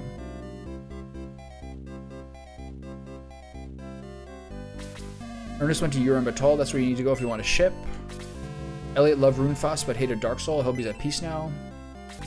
General Elliot was worried that Dark Soul was getting ready to open some door. So how does this battle go? It's a battle, you fight Balbazak, and then you probably have, then you do a ship battle and that's it, right?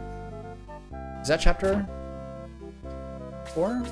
How to travel with children, the Big Prairie, and many more books. Ernest heard you defeated Elliot and you decided to attack Balbazak's fortress. Nothing is unusual. You can touch it now, the engine is stopped. Don't mind me, I'm just looting these things behind you. I'm looting your precious cargo. A power axe. Don't really need those. Before he left, Elliot gave me a message for you. It was about Prompt. Prompt is across the sea. There you may find folk who know much about the ancients. Prompt is across the sea. There you may find... Okay, great. Yeah, thank you.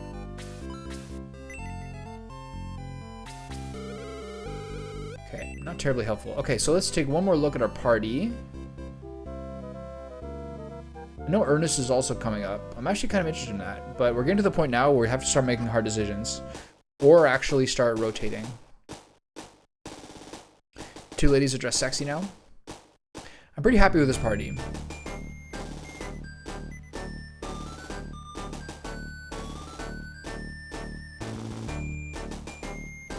Actually, I'm gonna drop Diane for Domingo. What about Guns?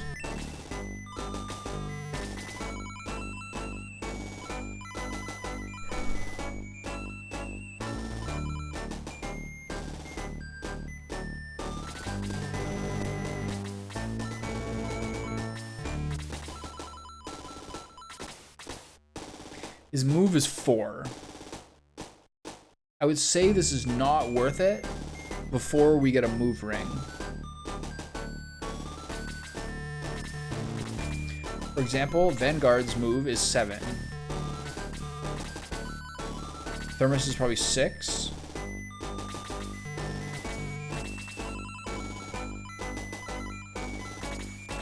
Lug is 5. I don't think it's worth having a 4 move character. It's simply too slow. So I'm gonna grab Domingo for Diane because the archers are hot trash.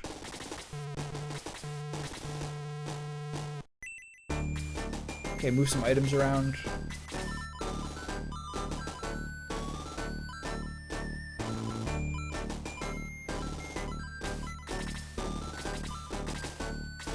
Should I buy a ring for Domingo? I want to see how he does first.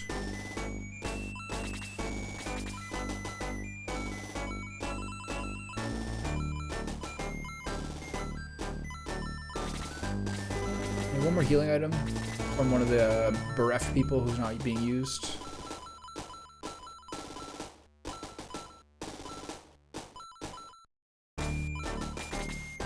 Who's our go-to? One of the bottom guys. Okay. I'm gonna stick with this. Guns isn't gonna make it. Do I buy a ring for Domingo? I should also look to see what... Whatever. I'll just use Domingo and see how it goes. Oh wait, no, there's the fight into the fortress. I forgot about that. Wow, it looks so different. Thermos, you must break through to reach the harbor. Be careful, but be quick. Wow, this is so different. What the fuck? Oh, you start here. Smart move. Oh, that's where the secret chest is. Interesting. Wow, this is so different. Nice.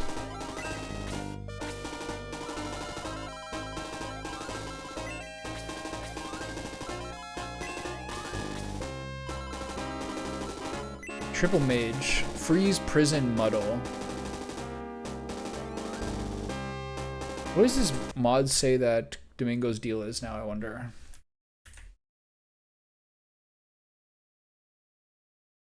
What thing? Oh, what's your quick little description of this guy?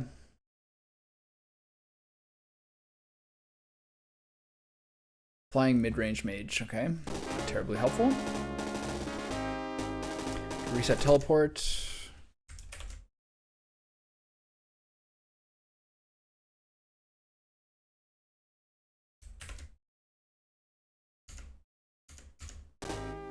Okay.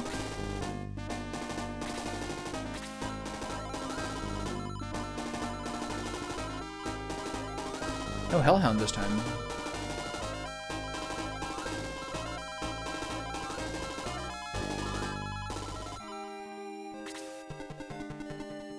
We're getting pretty close to promoting. So it'll probably be chapter 5 or chapter 6. I might try to push through chapter 5. It'll be fun. We'll see the levels right. They say 18, but recommend 20.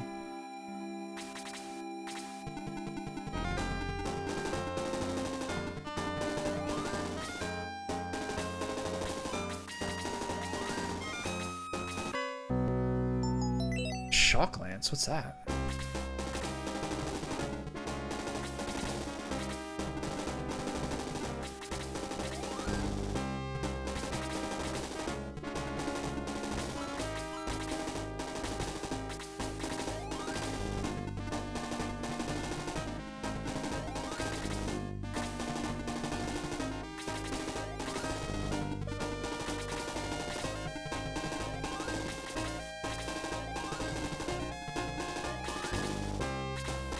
Okay, what gear does his artillery have?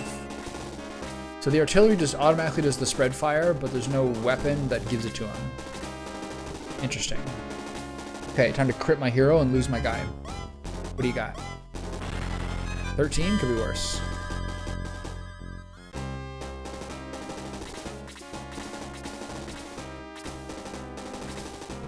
Ooh, fuck me. Okay, he could have hit 4 people there.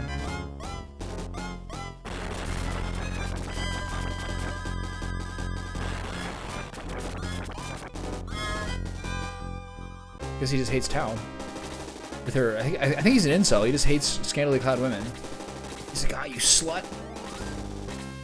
You don't deserve all this money and attention you're getting.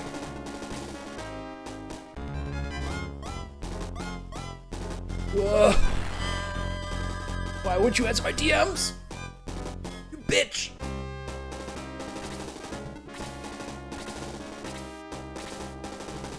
This is bad. Alright. What do you got here, bud? Blaze 3? How much damage does this do? 13? It's early on the battle. Even if someone dies early, I'd probably just reset. But we're not at that point yet. Oh, they're coming for us, eh? Damn. Okay, now we can get things together. Who are you gonna hit? Can't hit Rich anyway. I love that. How many people are getting pulled in?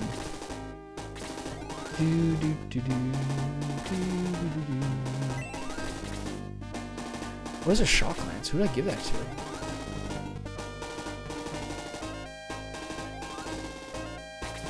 Was Arthur a free slot? Probably no, right? Alright, we'll figure the next battle. Okay, so raiding priorities here. I'm gonna hit the lizard man so that I'm closer to heals. Are you using a power axe as per usual? That's my boy. You know, guard axe? Don't do that, pussy. We're going all in. I give the business lug. Atta boy. 45% of his health. Okay. Tag the mage here. Use the power sword. I could use the magic sword to hit the silver knight, but mages do so much damage. I actually think Balboroy has been quite well balanced and feels like a useful party member without being essential. Okay, I'm gonna do a triple spell here.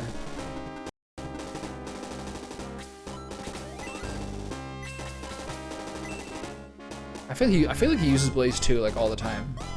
Arthur is someone who I could conceivably maybe kick if I start to have like too heavy a magic party. He's cool.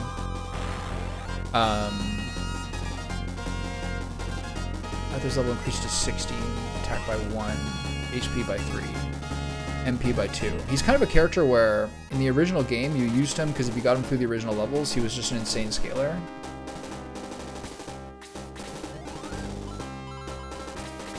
Okay, I'm gonna use an aura here.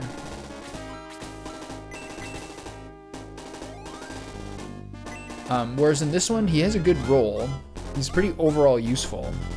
But he might just end up being... If he doesn't still have insane late game scaling, there's no way of really knowing at this point. He might just be better as someone who is like is a jack of all trades guy early on. Who, once I have like Hanzo and like late game characters, I'll probably maybe stop using him. Okay, I can't reach all 3 of them. I'm just gonna hit these guys.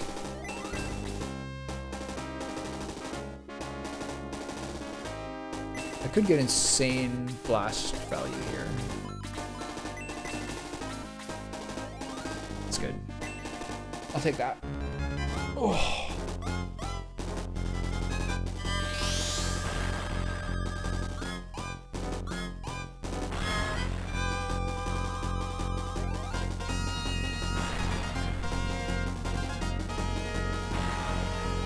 I think if you hit 4 people, you take the opportunity, typically speaking. So what do you have? How does prison work? It's crazy that it's 1 range. Okay, this is so cool, but not great for me.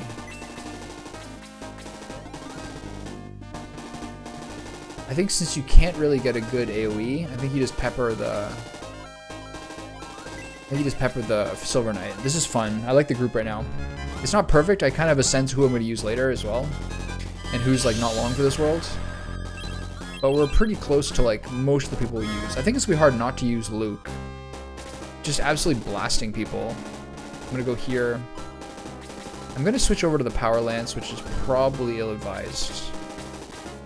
But I want to take this guy out in 3 shots. Actually, probably I can hit him with 3 shots anyway, so this is probably wasteful. Yeah, it would have done like 16. Still would get killed in 3 hits. That was probably stupid, but whatever. Vanguard, bust out the Power Lance. Attack this guy.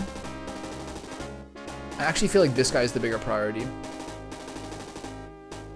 Oh, I'm at 8 health. What the fuck? Okay, let's check turn order.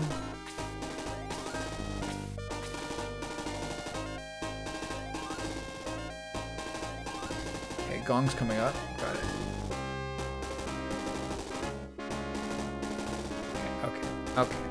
Okay. There's a lot of those guys coming up. Okay, I'm going to take this guy out. But I am just going to use the Bronze Lance because I'm not going to actually be able to do that much damage to him. And me and Thermus can defeat him. Hopefully. Unless we keep missing. Oh man, they're so tanky. Oh yeah, these guys take extra magic damage, so Henry can help with this. Okay.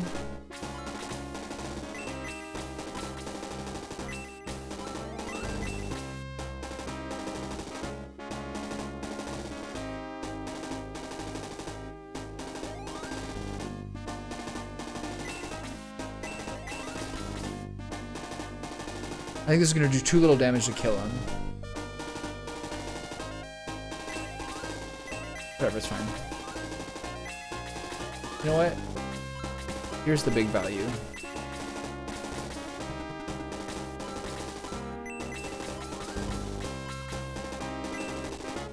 This should be 2 kills. Yet another time where Henry is like slurping up too much experience. She could kill 2 people and get like 25 XP or something stupid like this, like usual. 43 is actually good for her. Henry's level increased to 17, maximum MP by 4. Good level. All you can ask for, really. Speed, defense, health. Okay, I do not think I can kill this guy, so I think the move is to kill this guy. That artillery is scary though, man. I love that. Kind of forgot that the artillery is sort of the priority, especially with magic spells, but everyone's so grouped up that the magic spells hitting multiple people is sort of more valuable at this point. Okay, I'm gonna do a heal 2 on Vankar, so we should be at 33 out of 36 now. One of the other mods I was looking at, I don't remember whether it was one of the ones for Shining Force 1 or Shining Force 2, but it was like mages, spellcasters' attack power scales their magic damage up. That's really crazy. That must require a huge difference. Boom, 14. It seems to do a flat 13-14 damage. 11? Maybe not.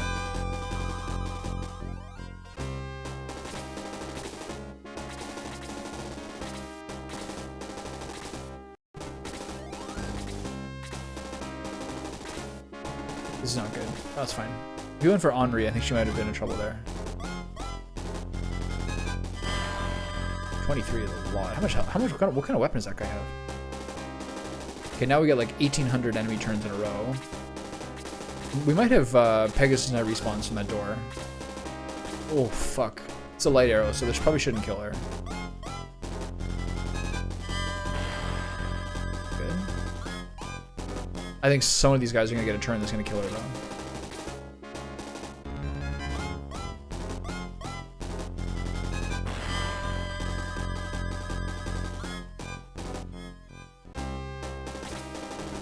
Okay, yeah, that's fine. Wow, what a weird choice. Maybe they select by who they do the most damage to, regardless of kill?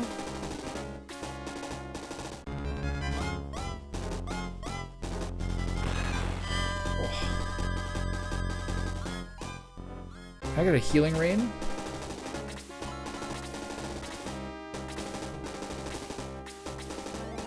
Okay, I think this is going to do about 14.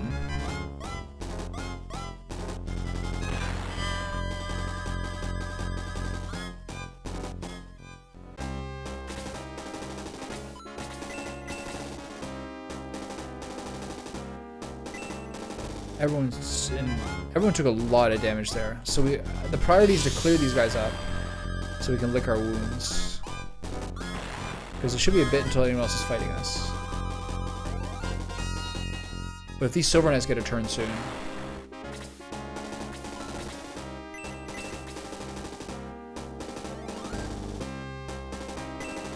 I wonder how his attack is.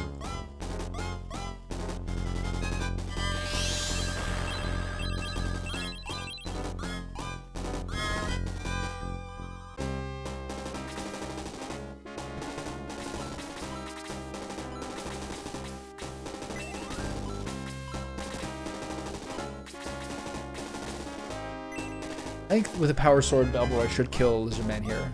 Should be at least 15 to 20. 21, nice. Balboy's level increased to 16, attack by 3, defense by 2, speed by 1, monster level. Love that. Okay, Xylo has not been in the fight at all, and still continues to not be in the fight. Love that. I'm gonna hit this guy. Why not?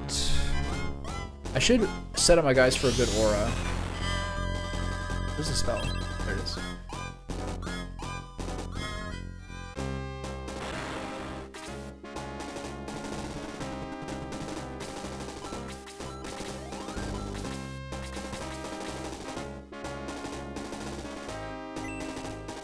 I don't think he's at risk of really getting hit by anyone, so I guess I can really give this guy the business here. Probably 19 instead of 12 or 14.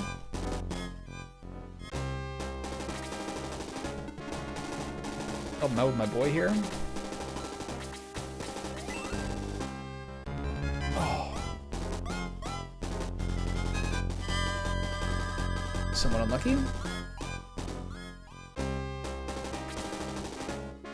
I wonder whether... Okay.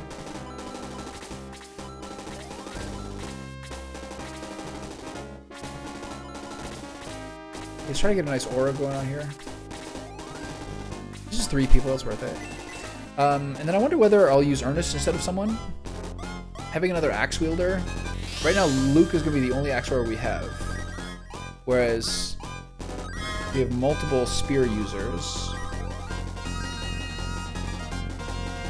So maybe Ernest might be fun to have another person with axes. Another level with no skills, it's kind of great.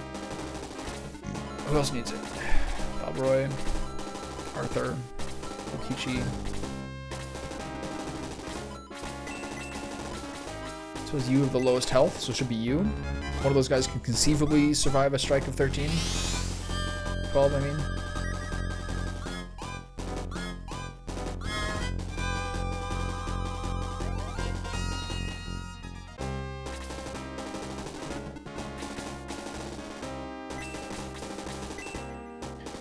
The idea of Ernest being like a high-range centaur with an axe really, really is cool. To sort of focus on like a berserker. At that point, Luke might be irrelevant. Because if Luke's glass cannon and Ernest's glass cannon, what's the point of having Luke? I guess a large health pool. She might die here. Oh, fuck me, that was close.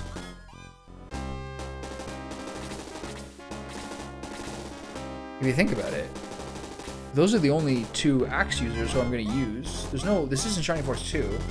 There's no late game, dwarf. I'll assume I'll probably use like Tarasu instead of Chris later. Oh, this is bad.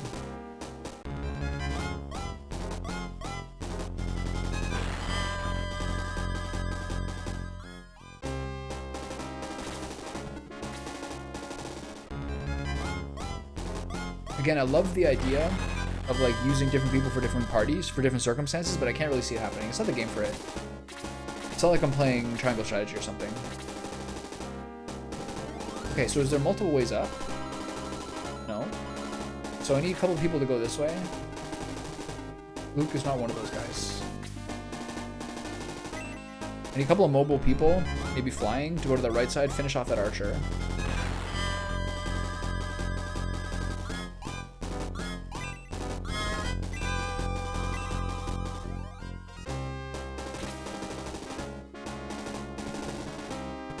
Flying guys are not really who you want to fight archers with, though. Maybe Xylo and Arthur will finish that guy off. Oh, fuck. Hate evades.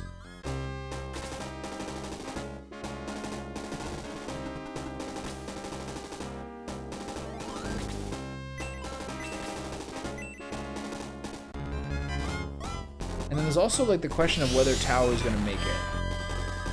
They do have good niches for each mage, and I love mages. This damage is like pathetic though. These like early blaze spells and everything. Even freeze. Anri still having freeze too is pretty wild, but what can we do? Overall, I really like this.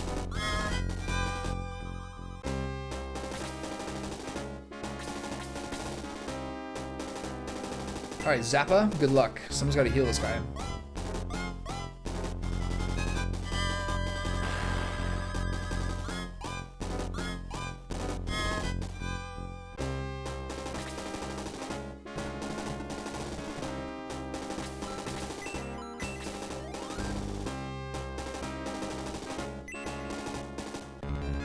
I'm not sure I like what's going on here. We should be finishing off that archer. I don't even remember how much health he has. Oh, lucky crit. Nice.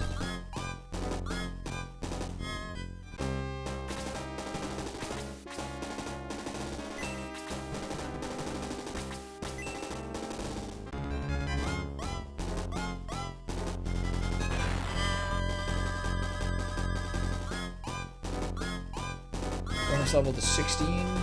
Attack by 2, HP by 5. Holy, that's so good.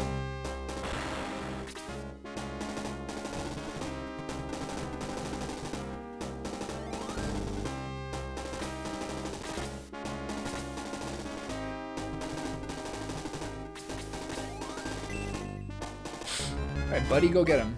Kokichi's also someone else who might not survive the advent of, Blah, maybe? Each level increases to 16, maximum HP by 4. Not bad, not bad. 4 of anything's good. Obviously, a balance level is better. Just really total stats. To me, the stats seem fairly balanced. I don't like how this is going.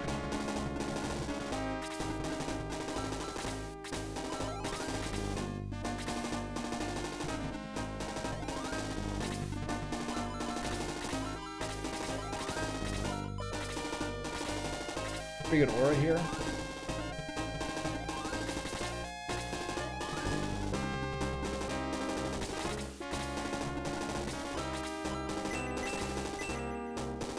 Chris is like the most overhealed person. I'm kind of addicted to using this spell.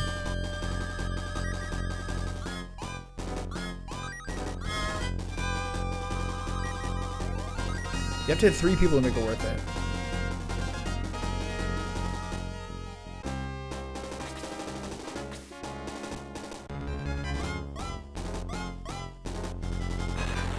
I think the Pegasus Knight's gonna get a turn before Xylo or Gong does, so I'm a little. I think I might have left Xylo out to dry a little bit. Yeah, I'm dead. Well, not the best showing for my boy here. Yeah, Chris could have healed him.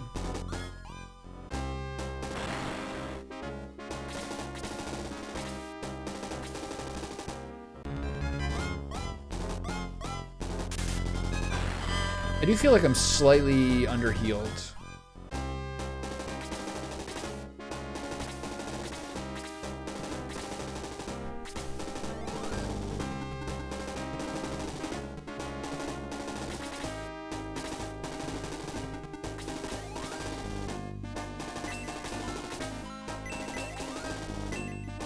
I've been a little bit weird with handling this right side. That archer had way too many free shots on us there.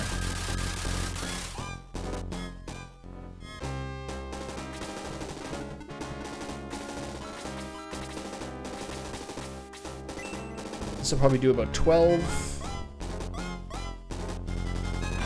18, damn. Balboray is popping off.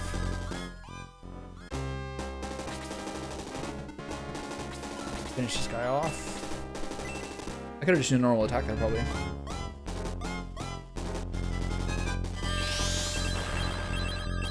Getting a muddle on that archer. If you know there's an archer who's gonna be pelting on you for at least 2 or 3 turns, getting a muddle on him is like not bad.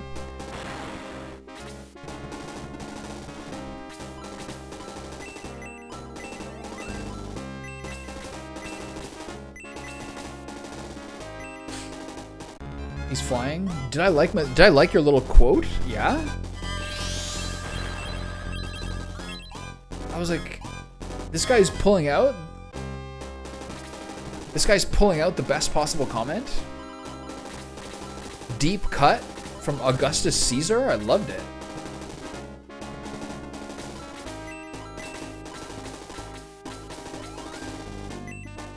I'm gonna start calling you Horse 201 because you're in second level classes now.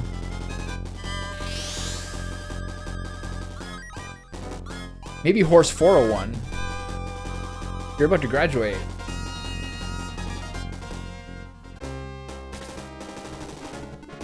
Alright, Vankar, go whoop that guy's ass.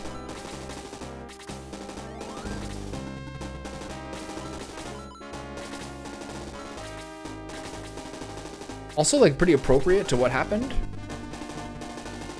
Overall, very impressive.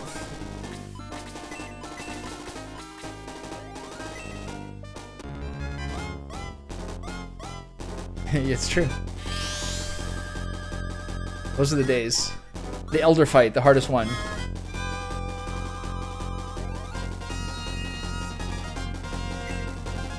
It's funny. I wonder. I actually wonder. Yeah, we're on the come up. From apartments to mansions. Yeah, I wonder how things would have been different if I never actually like just randomly chose to play Valheim. You know what I mean?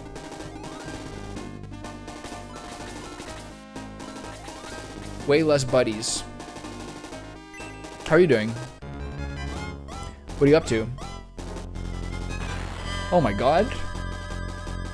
Oh, I'm trolling. I forgot to put my Twitch chat on screen today.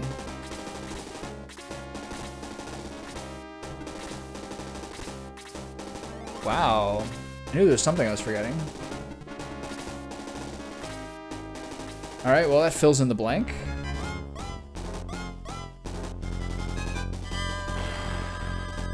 How many people do you like consistently play with?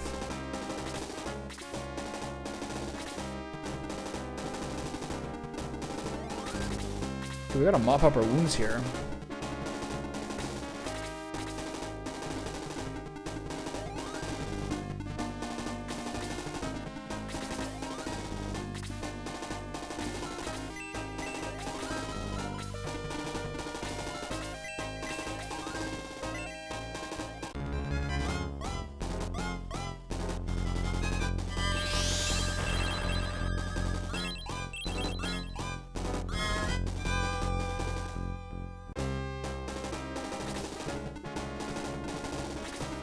But this is like your guild you're talking about, right?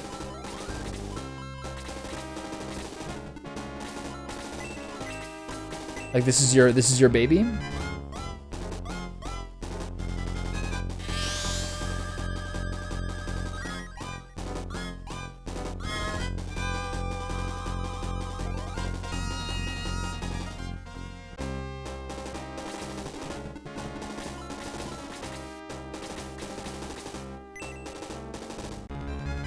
Balboroy continued to be like at this point one of the most important party members. Oh, just as I glaze him and he misses. Classic.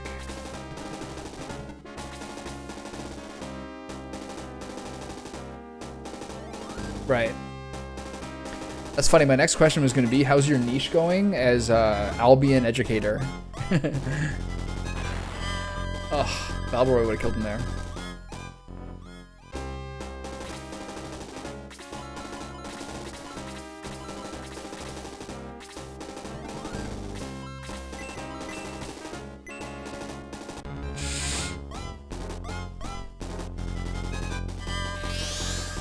Maybe you'll end up inheriting this guild if you just start beasting out.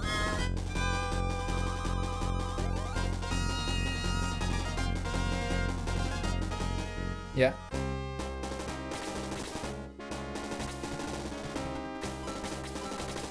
Okay, get the spear in there. Finally finish this Dark Elf who's been the bane of my existence for about 20 minutes now.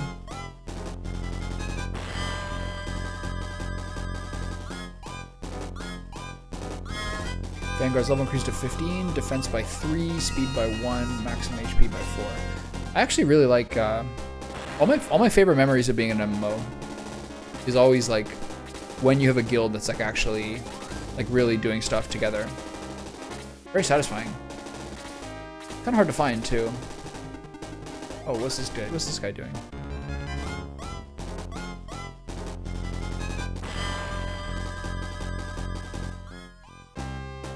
I wonder how long we have to wait till like whenever the sequel to Cyberpunk comes out.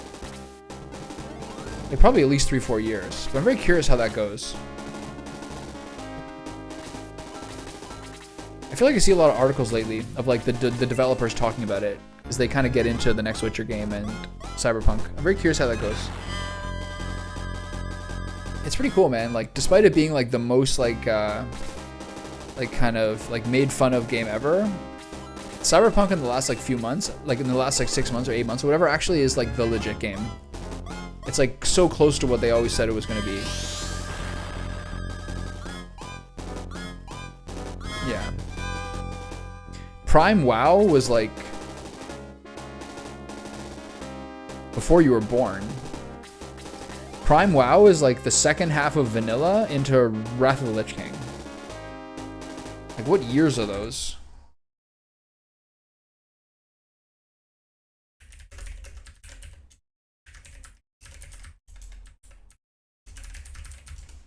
World of Warcraft expansion releases. Oh, no. Burning Crusade was 2007? Okay. 2007, 2008. Yeah, that's like the realm. Yeah, for your parents might probably. I thought it was like longer. I'm really bad with the dates on that. So it's like the game came out in 2004. So yeah, like 2005 to 2008 was like peak. And then after Cataclysm, it all kind of started going to shit for a while. I think it still kind of is. I'm not sure. A lot of people like The War Within, the most recent one. But yeah, that 4-year period was like, there's just been nothing like it before. Yeah.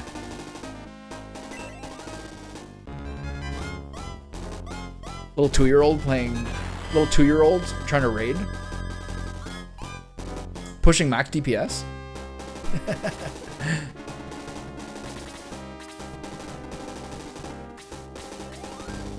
That game kind of teaches a good lesson in that, like, every once in a while, my friends who I knew who used to play will like kind of go back. They're like, oh, it looks good again, but like you can't recreate something that's gone. You know what I mean? It's like an important thing to realize with like games or like I guess anything. It's like the reason you liked it is because you were making new memories. So sometimes people want to like go back to something that was in a memory, but like ideally you're making new memories, not like trying to rehash old ones. That's how you like keep having good memories, is not going back to them. It's hard to remember sometimes.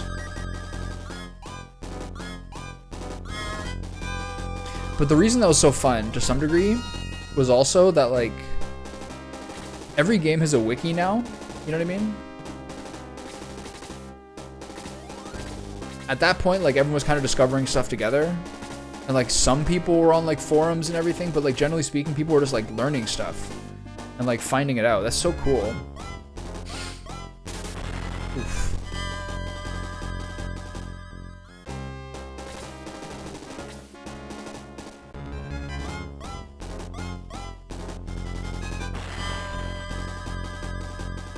Lug's getting whooped here. He might die. Wow, I guess guy's got triple hit. That's two of my best melee carries dead. Not ideal. But it's okay. There's not that many guys left. That part's not good though.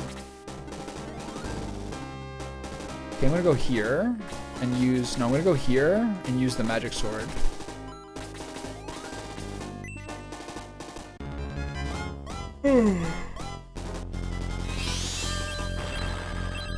There we go.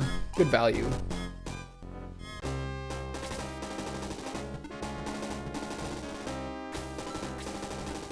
I'm gonna go here and use Blaze 2.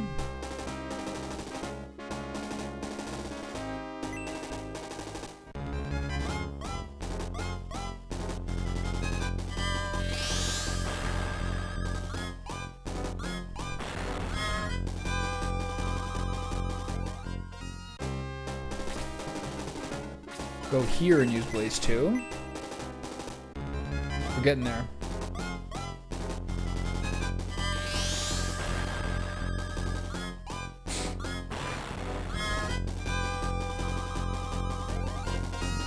Cal's level is also 17, defense by 1, speed by 1, MP by 4. Nice level for her. Her and Henri are doing really well right now.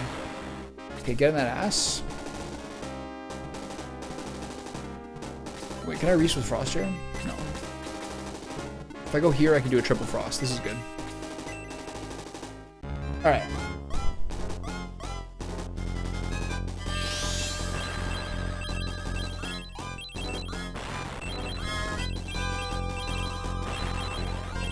Nice.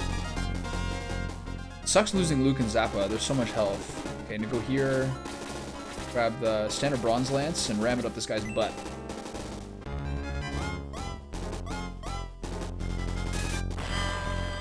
Nice crit.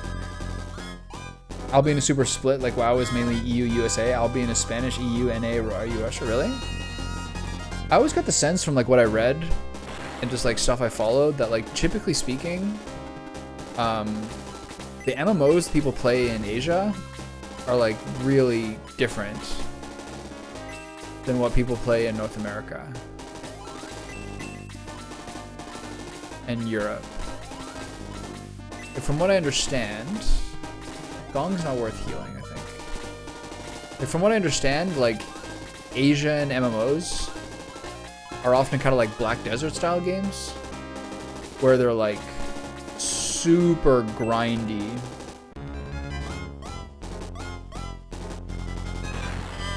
And with like harder combat.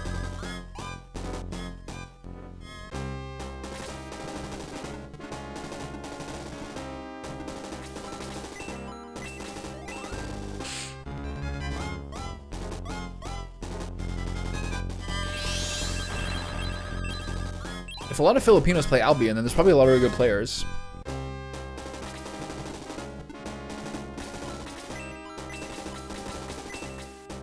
I find like every Filipino friend I've ever had is like weirdly good at video games. Not everyone, but a lot of the, at least the ones who are like, a lot of people are into games, even if they're good at games or not. But I find like any Filipino friends I have are like fucking weirdly good at whatever game they're playing.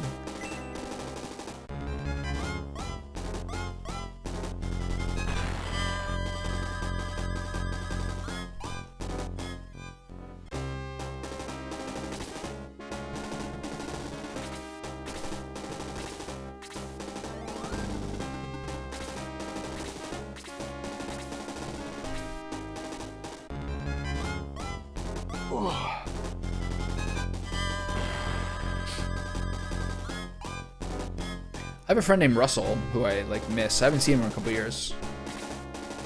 Who like was quite good at games like that, and was like a really smart guy. I also think that he lived at home too long with his family. And there's this one guy he was friends with. People like literally, this guy's nickname was literally Ghetto, and I didn't have that much experience with him, but the guy was like legit a scumbag, so obviously. And like they were doing like a summer job one time a couple years back, and he introduced him to fucking crystal meth, and like my friend Russell's life went like really downhill for a couple years after that. I'm not even sure what he's up to now. He had like a really like bad girlfriend who was like sick of him, but he did so much for her that she stuck around. She would like go out clubbing and he would like pick her up from the club and all these things. He was just in this cycle of like insecurity. And then like, I don't know, from what I hear about meth, it's like legit the worst drug to get into because it like ruins your enjoyment for everything in life because it's so powerful. I'm really worried about him. Probably shouldn't use his real name there. I personally find him always kind of mid above average for most games I play. Yeah. One thing to remember is that a lot of people also play games just to like get kind of like messed up and chill as well. Well, there's a lot of people out there kind of just like getting wasted on the weekends, playing like random games for fun. Not everyone's a lifer. I met a guy playing Tarkov that was a coke addict. Probably every Tarkov player is a coke addict. I also find people who are into that drug often talk about it a lot. It's kind of like, because it's kind of like taking over their brain a little bit. That's like the #1 drug people talk about a lot when they're into it. Not good.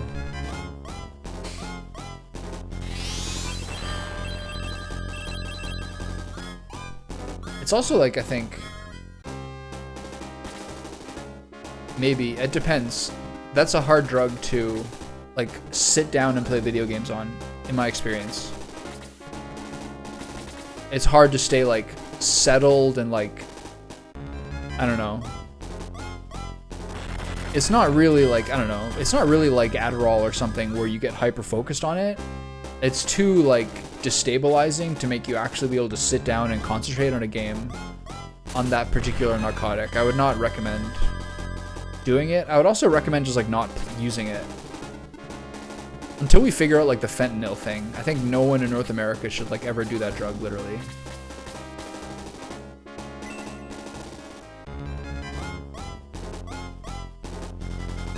It's also like bad for you too. Yeah, man, it's like people are super sketchy on that. Ecstasy and that are two drugs where like socially you should not be around people. Well, it depends. Not around sober people. It's not good, man. But I think that like chemical drugs like that, I think are just like people. I think they're very, very dangerous to do now. Like they were always a bad idea, but they're like literally like fatal now, I think, with even a few grains of fentanyl in it. Hear about it all the time.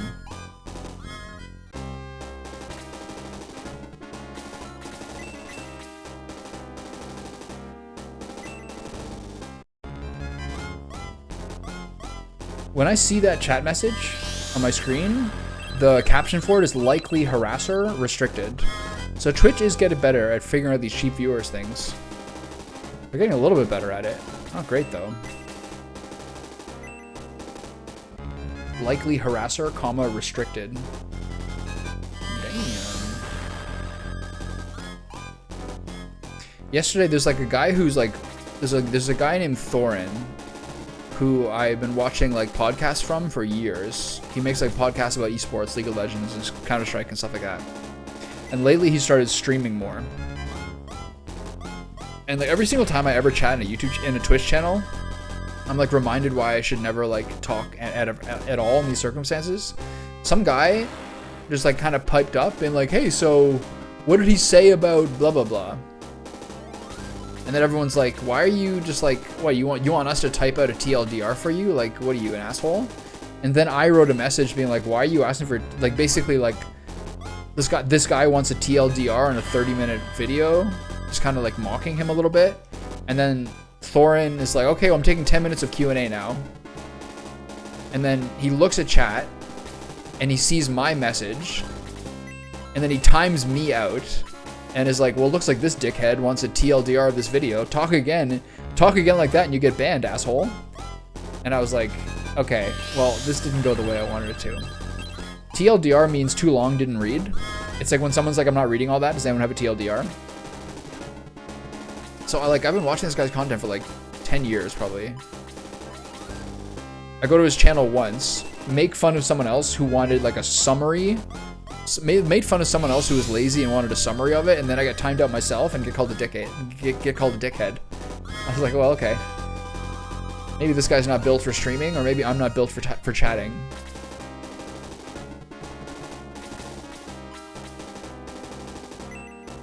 Yeah. People say that all the time now, I find. Like, if there's a Twitter message that's more than, like, 3 sentences long, someone's like, I'm not reading all that. Does anyone got a TLDR? Fucking ridiculous.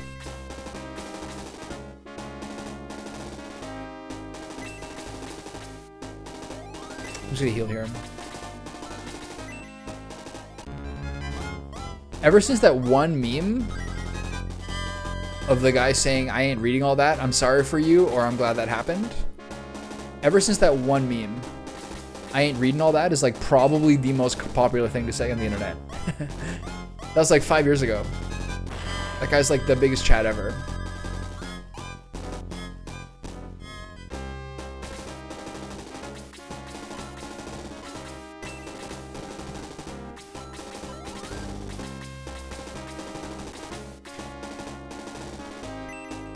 I'm happy for you though, or sorry that happened. Yeah, it's so it drives me crazy when I see that. I was like, bro, it takes you like 10 seconds to read it. People say it's like on like every channel. It's like on every comment. It's so funny. But it kind of like shows, you know what I mean? Oh my god, I'm actually kind of like losing this fight casually. When was the last time I lost 3 people? I mean, I'm not losing. I'm still gonna beat it, but it's been a little wild over here. I've been yapping for 2 hours and 20 minutes non-stop. Like half paying attention to the game. It's going not bad so far.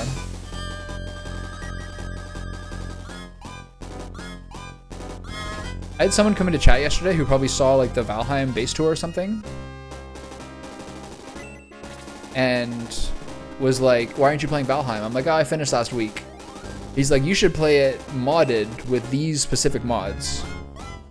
And like, it's like this, it's called Epic Valheim. It's this huge mod list. It's a totally different game.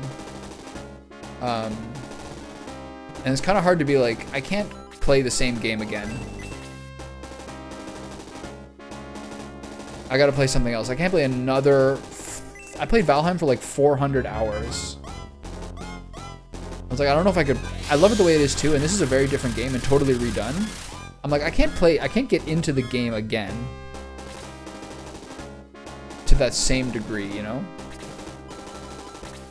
Like I'd be having so much less fun if I played it again. I'm gonna try to sleep this guy. See if this works. This would really help me. Yeah, but like, that's a lot. Don't get me wrong. But like, that's also a game where like there's constantly stuff to do. You know what I mean?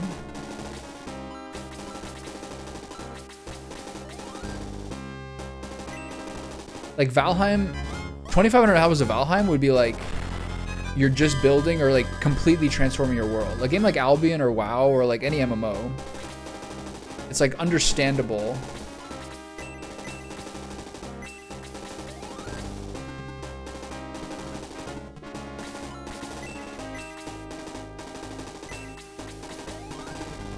Because there's always stuff to do.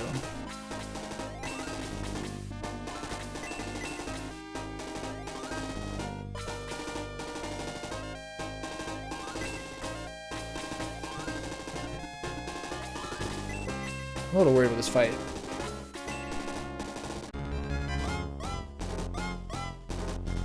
Really? 4,000 hours in 10 months?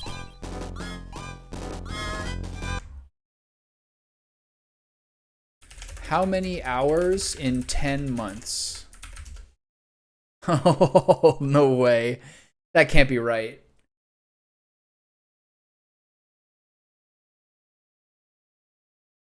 That can't be right.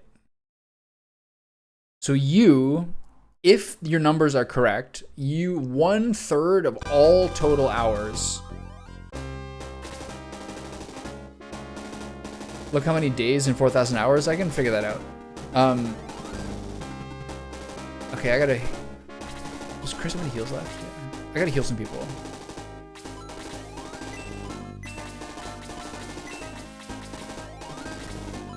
If someone really did.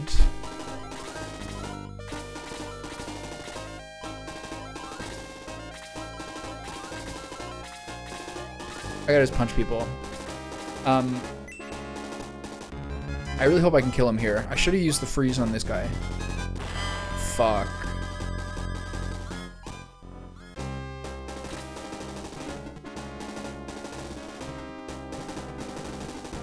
Can't reach the guys who actually need healing.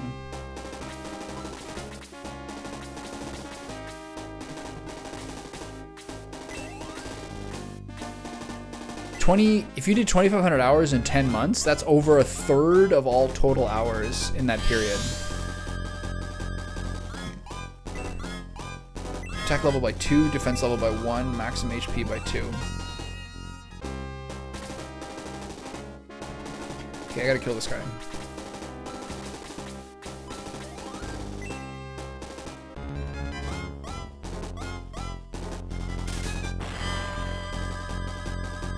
I don't think if I crit that...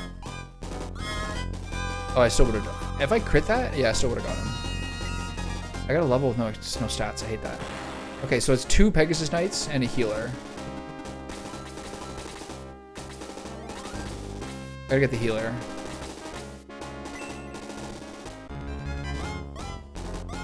She meant half the year playing, but some are probably... Yeah, it's true. The AFK parts for MMOs especially, because people just stay logged in like all day, you know what I mean? That's like a secret detail of a game like that. People are just like logged in the main town. I kind of forgot about that.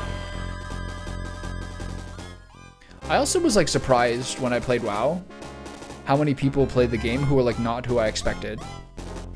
Like mostly you just think it's like dudes between 16 and 25 or something. But there's a lot of people who are like stay-at-home moms or like women who didn't work or like older women who were playing like healers who have like the best economies on the server. It was a lot more like a bigger group of people than I thought. Although mostly it's people in their 20s and 30s. There was like more people than I expected doing different stuff.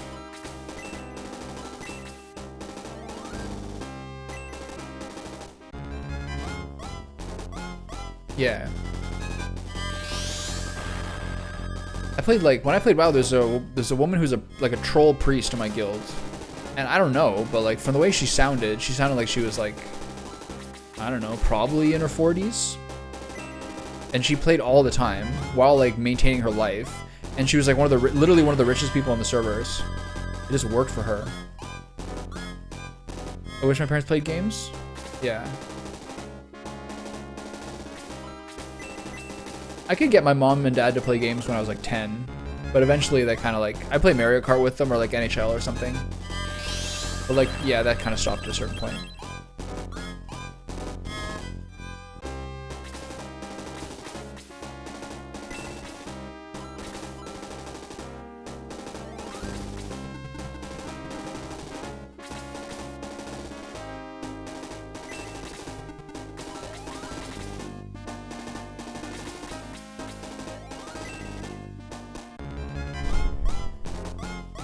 It's kind of cool. It's kind of a bit complicated though. Like it is kind of cool for parents to play with their kids, but also like at some level, if they play a lot with their kids, they're kind of at some level encouraging their kid to play more games, which maybe not all parents want to do. Like they're like, if I play more with him, he's gonna be encouraged to play more, which means he's gonna be worse at school, blah blah blah, whatever.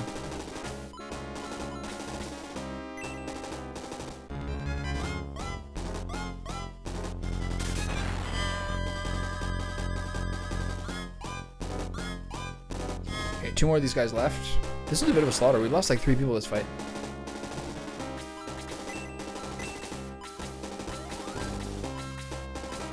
I'm gonna stay here and heal him and stay within these guys.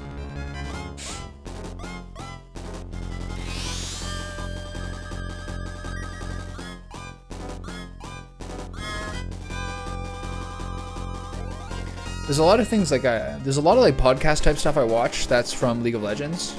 And like League of Legends is a game that's kind of dying in North America, though it's still really popular in Asia. So most of the pro players in North America and Europe are still like guys who are like mid-20s or older now. And a lot of the guys who are that age are like, yeah, it's such a myth or like such a meme that people are like worse at games as they get older, or like someone who's like 18 is like any better mechanically than someone who's like late 20s. And they're like, I kind of think they're coping a little bit because they don't want to seem like they're worse. Level increased to 17, attack level increases by 2, speed by 4. But at some point, like to some degree, like I remember specifically like how fast your reflexes are when you're still a teenager. And that's the thing I think they're forgetting. Like in terms maybe like how fast your mouse moves or how like accurate your clicks are, maybe that sort of changes. But to say that your reflexes are just as good at like 25 or 30 than they were at like 17 is like straight up like a lie. Like at 17, like 18, 16, whatever, like your reflexes are like faster than like your brain is. Like legit. So I think that people who are like in their late 20s being like, I'm still just as good like mechanically as I was when I was like 18 is like so wrong, I think. Like actually, like so wrong. But yeah, I think to some degree you can train it with hand-eye coordination with how much you play, but also like those things do matter a little bit.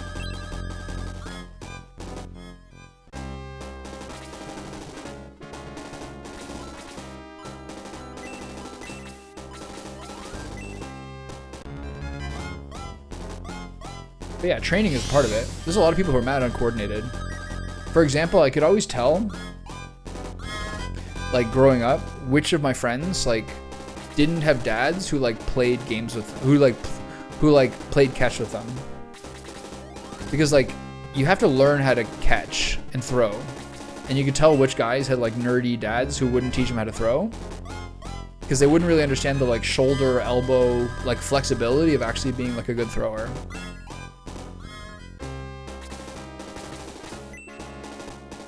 It's the same thing.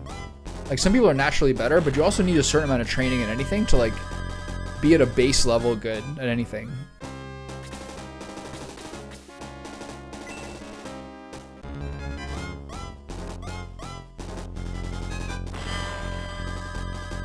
I should just use Spark there. We didn't attack, that was weird. Because of Muddle? Oh.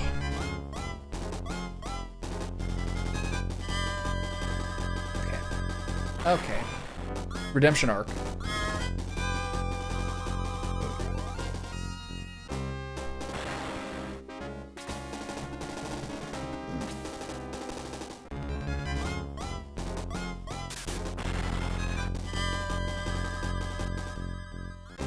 Crit for 30, I don't like that.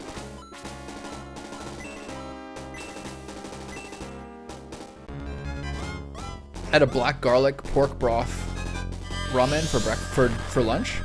I just like feel it. It's a spicy lunch.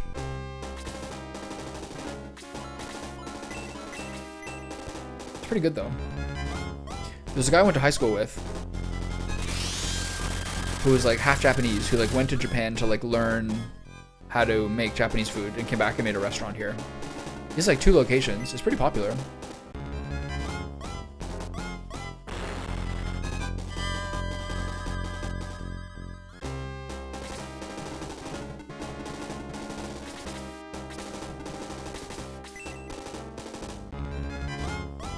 Try the spear here.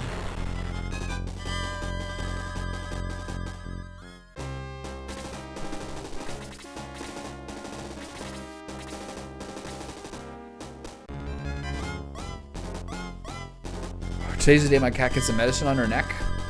It's like 1 day a month, so I try to choose like a rainy day. I mean, she's like just so sad the entire day. Her neck's all wet and like sticky. It takes like probably 16 hours to absorb. It's always a day where she just like tries to pass the day. She's like vaguely depressed. But it's better than her having worms in her stomach. Are we done here? Nice. Did I get the treasure chest? I did. Okay.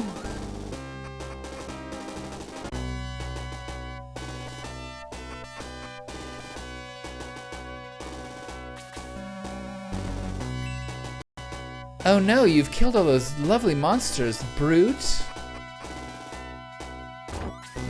Get away, you overgrown mutt. I'm not stopping till I finish Balbazak. Ugh, I've got to get through. Eat steel, you mutt. Ah. Now if I could just find Balbazak before I die. Back off, over. It's you. Let's join forces. We can help each other out. This guy has like one of the coolest like profiles and like overall looks in the game, I think. Like classic fantasy character, like silvery hair and scarred, like powerful, really cool looking. Probably the best of the centaurs by far. I really could use some rest. I'm going back to your headquarters. See you soon. I might use him. An axe-wielding centaur. I want to compare to see how he looks compared to Loke. Okay, first off, I'm going to res my guys. I got one more battle, I think. You're Thermos, huh? Ernest said you'd be coming through. Be careful, I sense trouble. The power of light shines through you, Thermos. Always try to be worthy of it.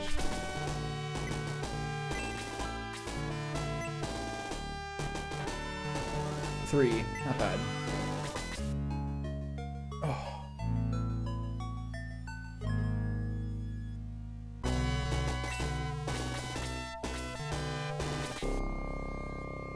I love the save music in this game. It's a bit longer than usual, but it sounds good.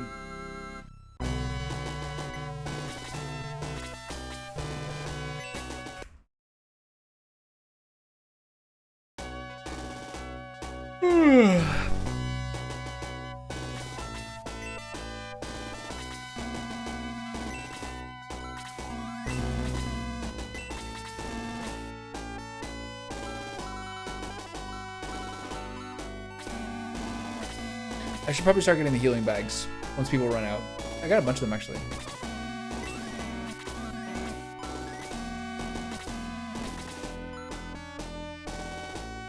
Hold on. First, I'm going to distribute the ones we already have.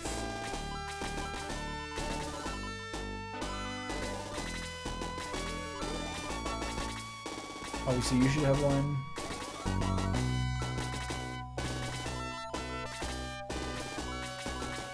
Do any of my other characters who I'm not using currently have one? Yeah, I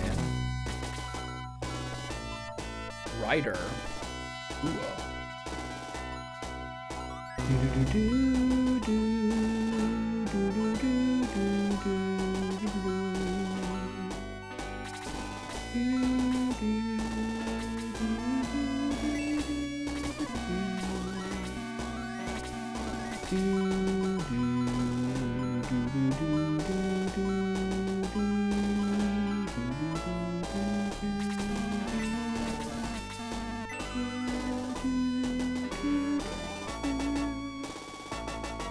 Who's this guy?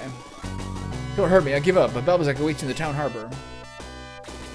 Balbazak is a vile worm, don't let him get away. I surrender, I just can't fight it. What rumors have it that you're invincible? With the power of save states, I am invincible.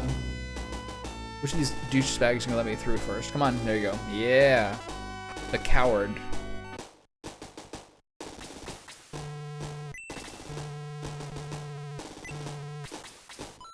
Okay, let's look at status.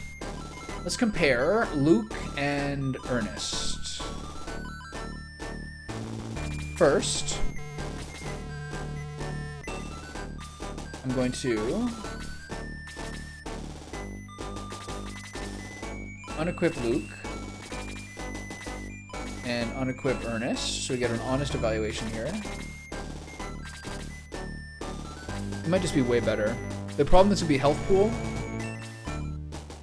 Status. Okay, Ernest. 59, 25, 37, 21. 59, 25, 37, 21.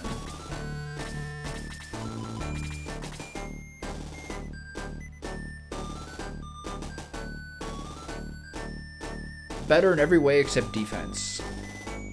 Okay, I'll take Ernest.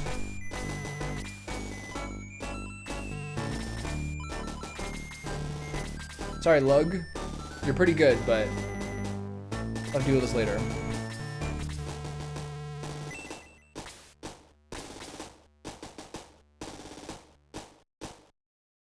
And then maybe Arthur goes later on. Who else is here? Do I need a visual reminder?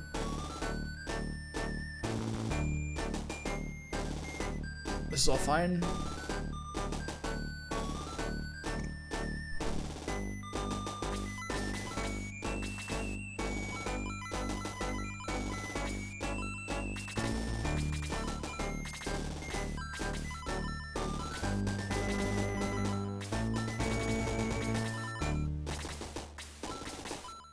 I gotta figure out who to give this agility axe to. The agility ring. Status. Move 16. He already has a ring. 17.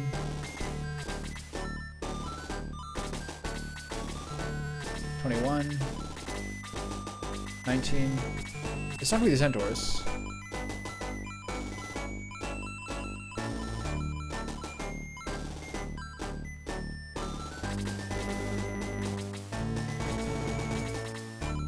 What are the mages? Gone? Agility 20, agility 15, agility 17, they're all pretty fast.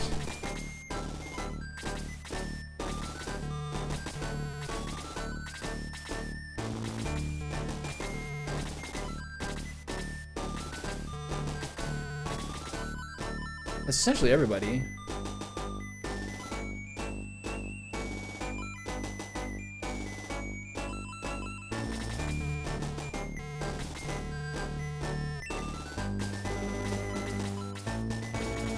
Alright, Lug.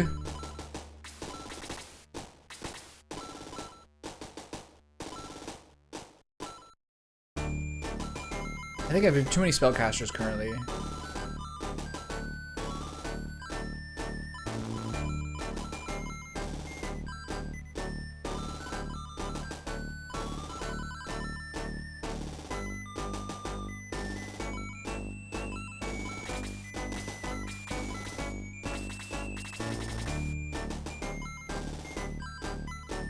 Agility. What the fuck?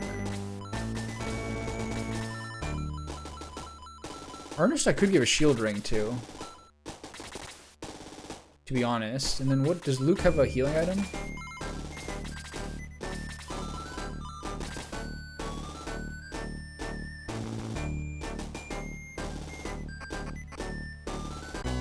I give him a ring. I could probably drop that hand axe.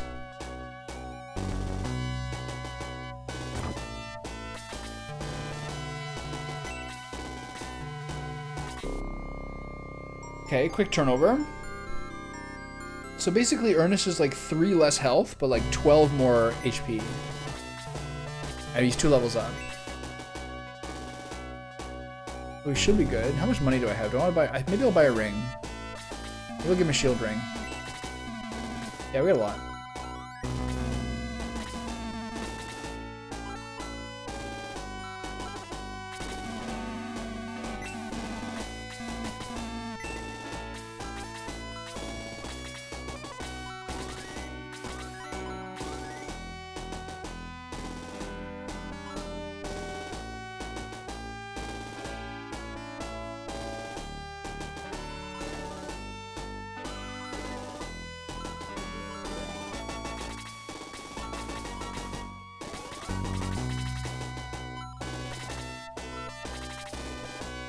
Not terrible. 2. If you're Ernest's friends, you're Miss B. Okay, I'll open the door for you. Okay. I haven't talked to this guy yet. Don't go easy on Balbazak. He's one nasty fighter. Okay, second boss fight. I'm gonna take a break. I'll be back in a second. Probably should take a break. Alright. I did a Hansel and Gretel style trail of treats for my cat. From the chair to her treat maze. And had myself a little tinkle. On to the next fight. I think the 4th fight is the bat one, right? Whoa. At last we meet, Themis. Soon you and your misfits will trouble us no longer. Yes, that is Balbazak, commander of the Rufast army. You must destroy him. That's it? That's all we get? Sea bats? 29 attack, pretty high. Light arrow power ring, the dreaded combo. Double hellhound, 30 attack, holy shit. Spear. What do you got, big guy? A doom sword with 34 attack. This guy is gonna crit my face off. Okay. There's not that many people, so unless there's respawns, we have a pretty standard attack up the middle, although we need to send people over here to fight these guys. I should probably give a spear to this guy.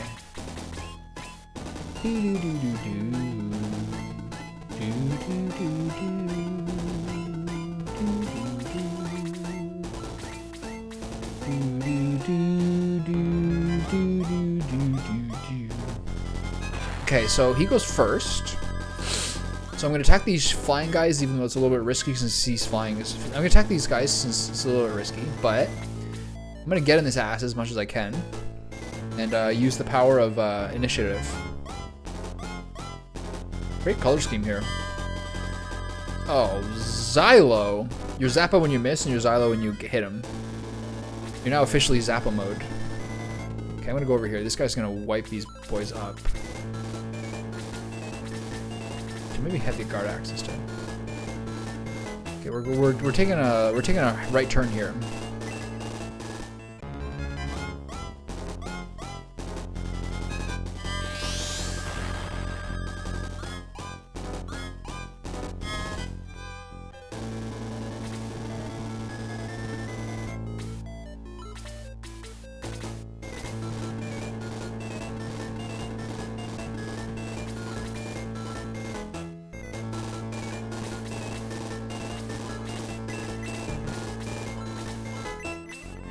Is this worth it? Not really.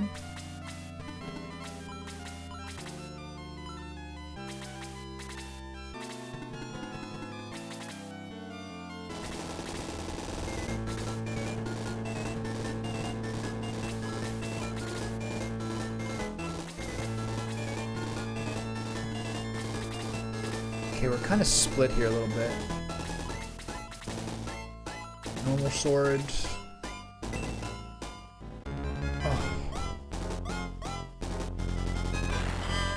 14.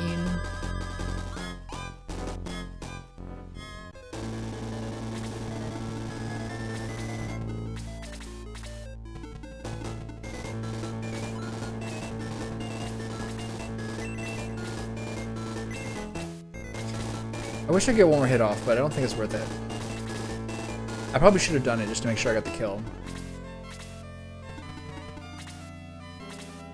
Is my main character not hit a turn yet?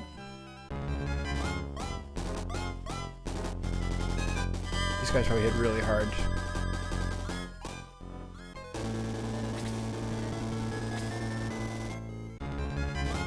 What sword are we using? Guard sword? Looks like it.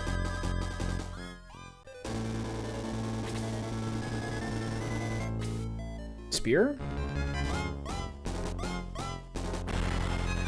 Oof.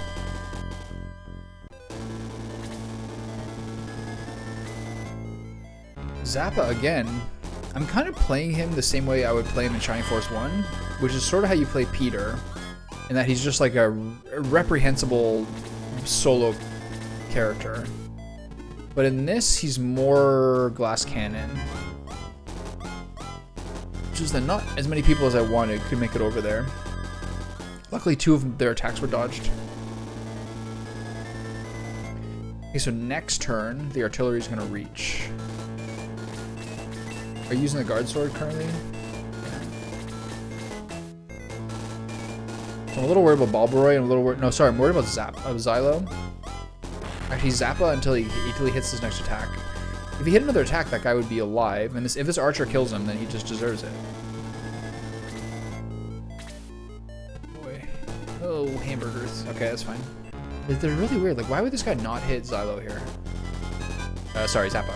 Because they're gonna miss those flying guys a lot. This is what I'm worried about. Okay, he can't reach him. That's good. Look at that color scheme. So grim. Ugh. Okay, so the second arrow guy is the last one I'm kind of concerned about here. That's fine. Okay, so the damage is fairly spread around. I'm kind of worried about Zappa.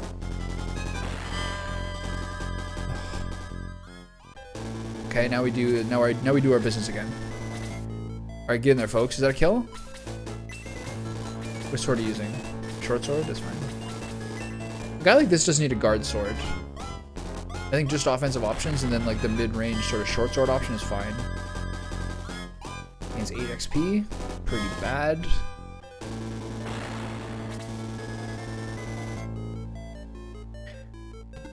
I think he heals himself.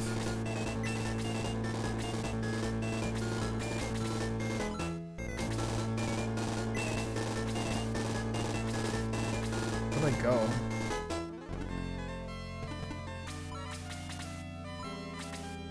Oh, I still have that shock lance. Fuck. Forgot about that. Who gets that?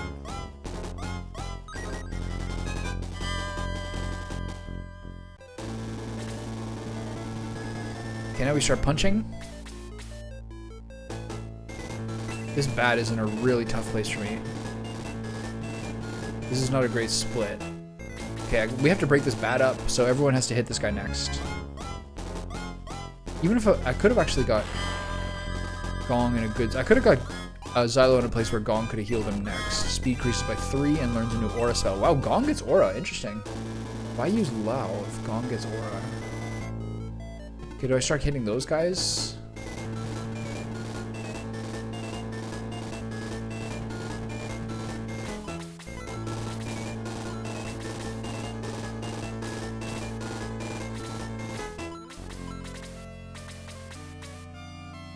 Okay, we're kind of on the defense, as all these battles are. Of course, having the defensive ball curl, which is the first third or half of each of the encounters in this mod, is better than the interminable, sort of boring reality of how much traversal and choke points there were in the original game.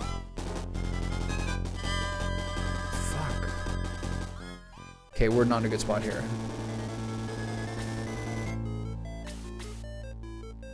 Chris needs to heal him to be safe.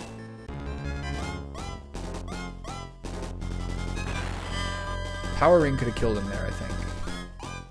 Power or sword.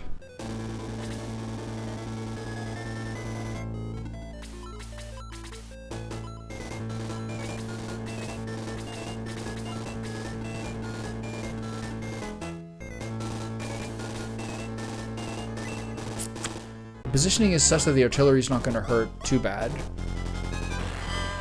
but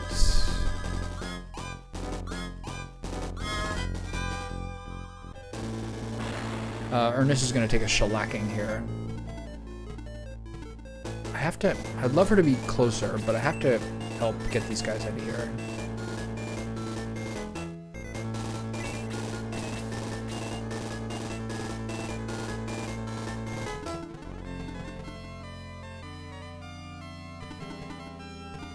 Everyone took damage. I'm really worried about this. So I can do Blaze on this guy. I can do Blast on these 3. Or Fire on this guy, or move just closer. I think I just go here. Otherwise, she's gonna get one shot. This is pretty bad. I don't have enough guys over here. I got kind of sucked into the choke point a little bit too much. And Xylo's in deep doo-doo. I think I might have to restart this battle. We'll see how it goes. Can I get a good prison here?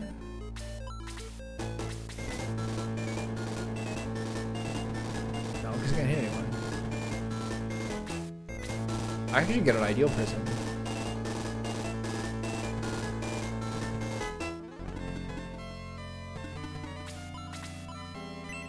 I can do it. I can even get a better one.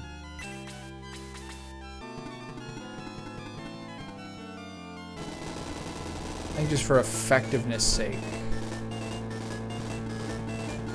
It's better to do that than just to hit that guy with a single freeze. So hit these two with a prison. How much does this do? 15. So prison is only 10. Okay. So we're pretty split here. This part's not good because he's flying, but is good because he has 51 health. 11, we're doing great. Doesn't seem to count as actual flying damage.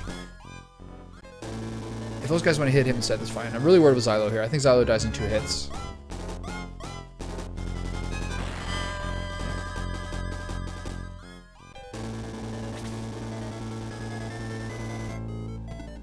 That's tempting, but...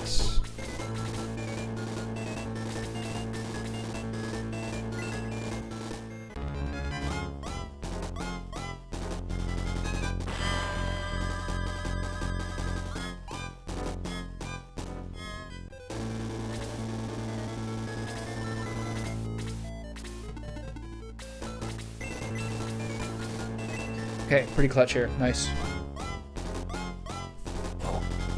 And Gong having aura as well means that we're in a pretty good space to be a 2-healer team. Okay, so the play here is a frost on 3 of these dudes. 100%. This should be how much? 19 on 3 people? Insane.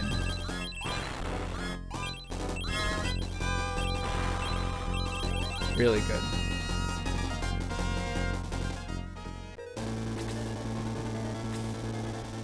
Less good. So tanky, what the fuck? She takes 3 shots, he dies. Okay, I think we're kind of stabilized here.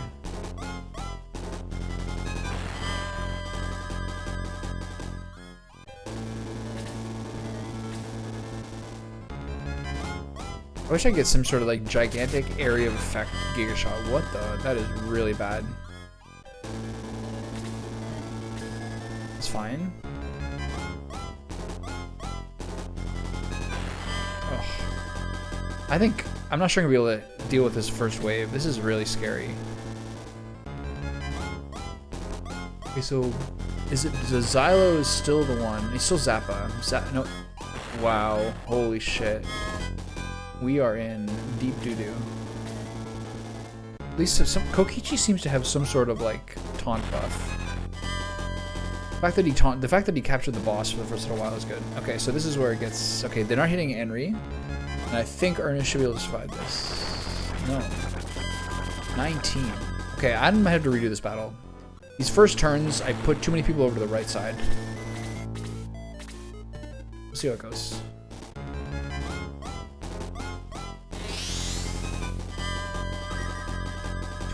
I hate losing guys like that.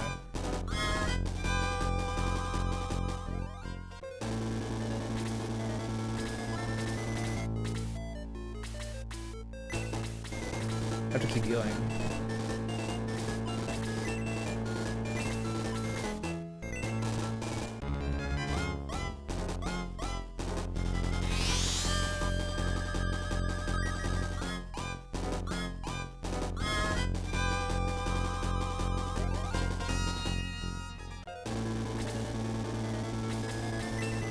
Like, none of these guys have even taken damage yet.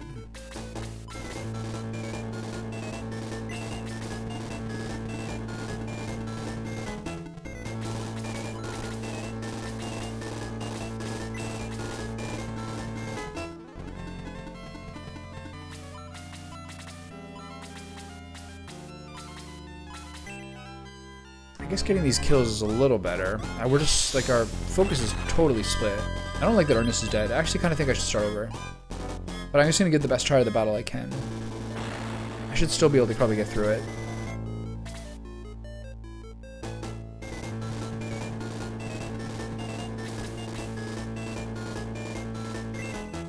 These guys are strong. These bats have 62 health and very, very high offense. And high evade.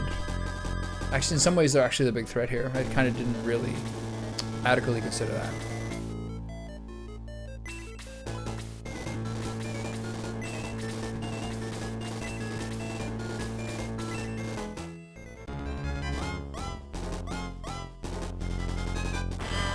Maybe I drop him for like someone like Adam or something later. One of the really tanky guys. We'll see. I think I use Mend on Xylo again. Yeah.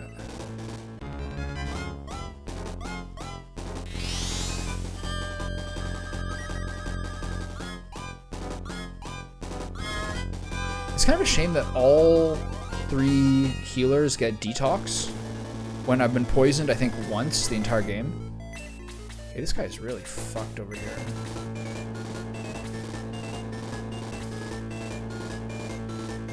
I'm not even sure who to attack. This has gone really bad. I wonder whether I just aggress here before Ernest loses too many opportunities to get through this. I think I should have literally worked harder to pull everyone to the right.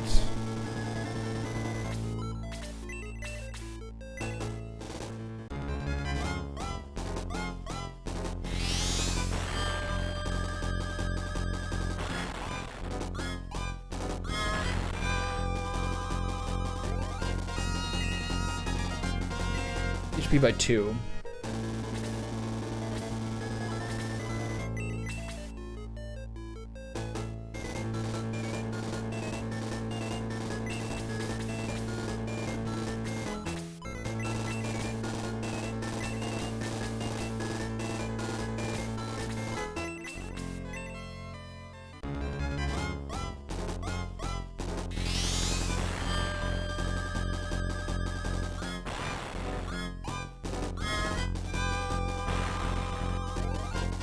I wonder if people, I wonder if the view is which do you still really use multiple mages,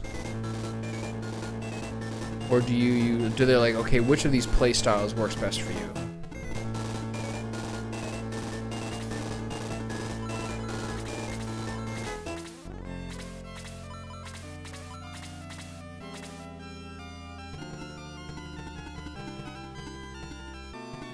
I can't actually kill any of these guys. So just do the effective damage on these guys.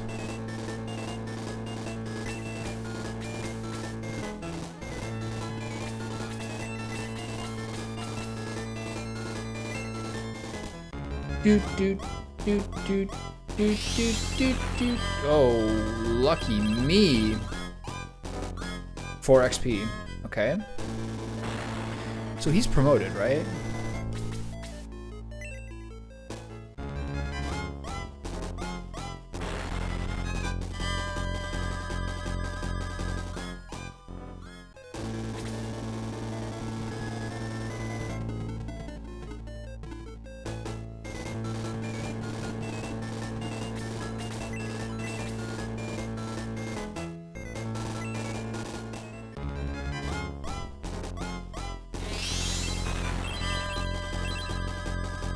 Okay, we're sort of stabilizing, but once these bat guys get some turns, then we're in deep doo-doo.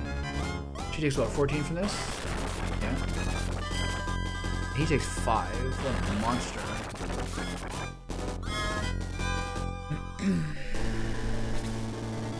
This is where things go really badly. If she takes 2 hits, she dies.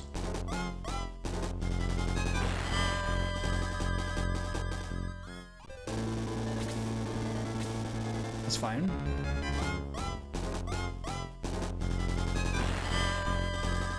Domingo is a little more squishy, it looks like, which is a really good thing. He's always been a very strange character to be so high defense.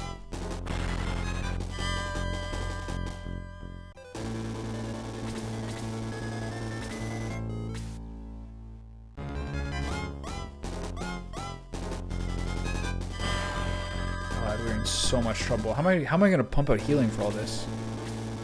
Alright, well, just need them to split up like this.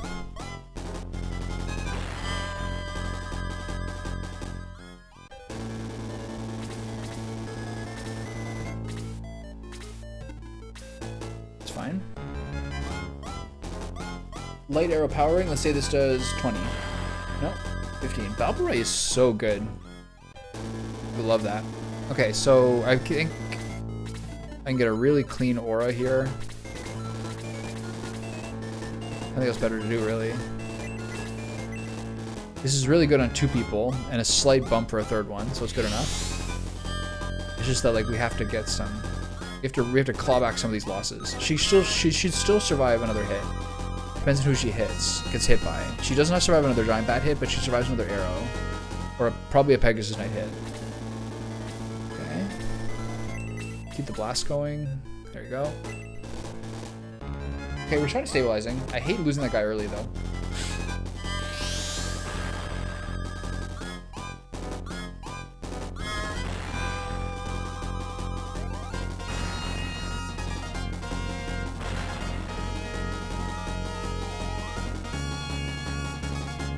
First person to 18. Attack level by 1, defense by 2. Now Blaze becomes 3. Wow, huge level for her. I love that.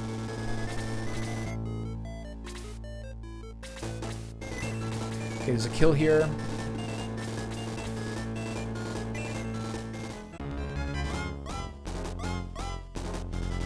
Don't miss, please, you fuck. You big douchebag. I can't heal myself, so I gotta hope Chris can get me. Come on, Zappa, turn into Xylo. Come on, Xylo! Yes. He's back. 64 XP. There we go. Zappa's level increases to Xylo's attack 17, attack by 1, speed by 2, HP by 2. Good enough. How low are these guys? 30, 6. I guess I use Spark.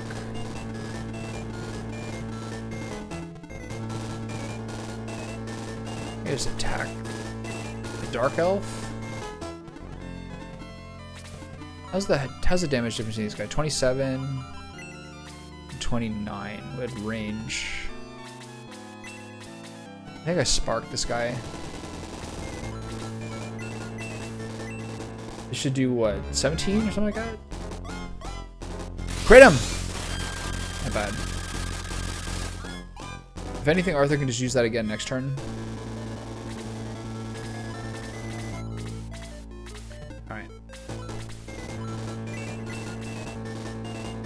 He's in progress. Hit him with it.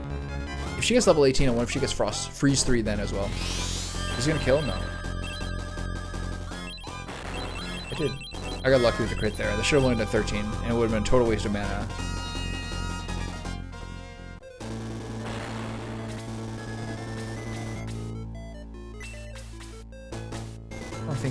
I don't trust his attack. Actually, I'm going to use one of these flying guys to get over here and start doing some damage.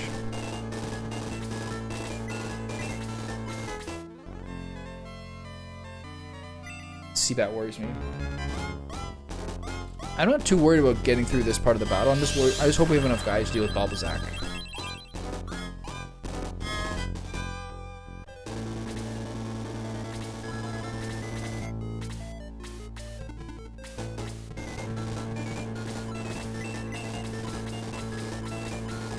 My concern continues to be my boy Zappa here. She's used men 2 on him every single turn. I'm just trying to keep this guy alive. He's basically my full squishy main tank. I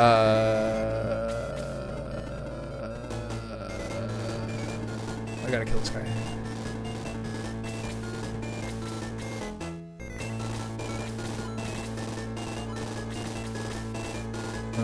It's not like we're successfully doing it, but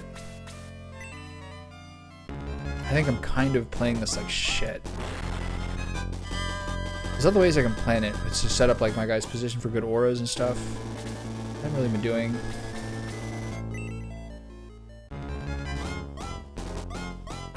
Thermus is holding the Vanguard with Vanguard.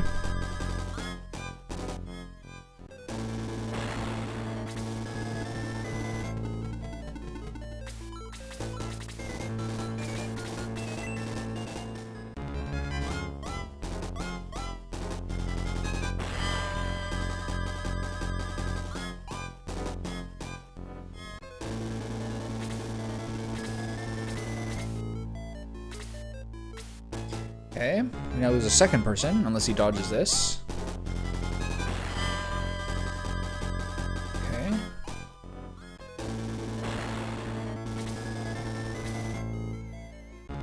Those giant bats have been, like, devastating. To be fair, though, one of the guys who died was the guy who just took the artillery and lizardman shots. But overall, it's been a lot. I think she survives this. I'd say she has 4 health left. 3, good guess.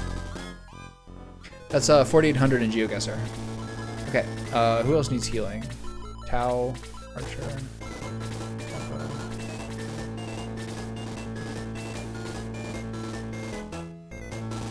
I think we just go all in. We have to do as much damage as we can.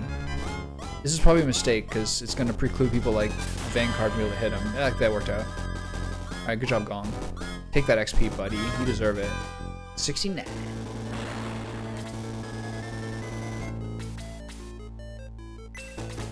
This guy's the bigger threat.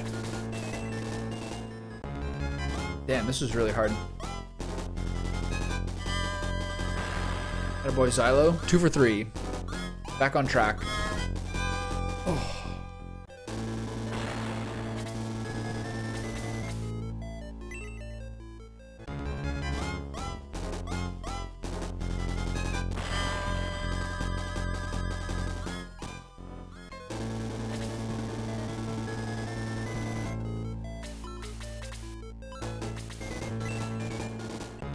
She also has her Flame Tome, which I've used a grand total of once.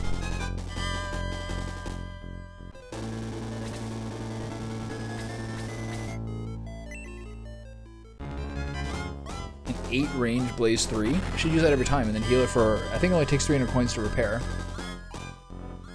And I'm not even sure every single time it happens you get the crack in it. See those attack damages.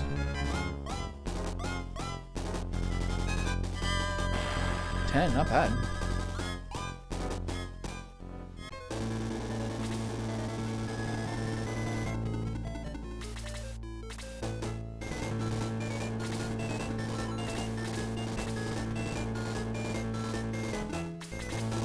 Let's set up a nice little aura here, shall we?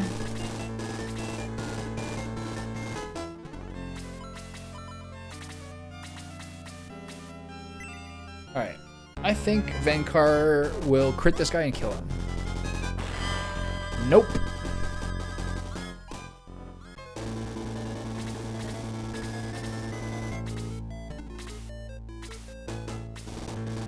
What a waste.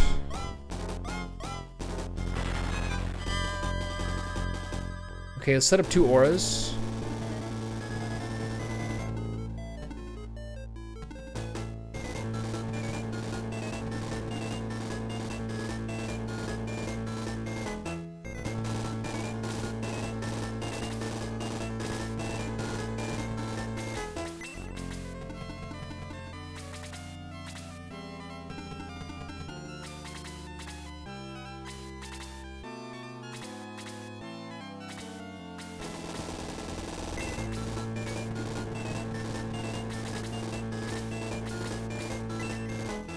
I want one of the flying guys to do this because it's easier for them to get back.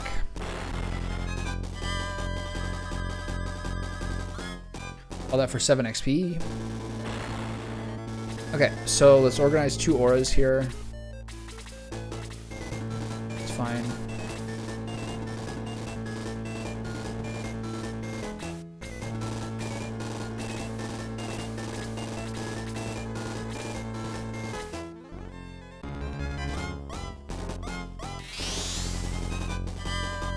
That's not good.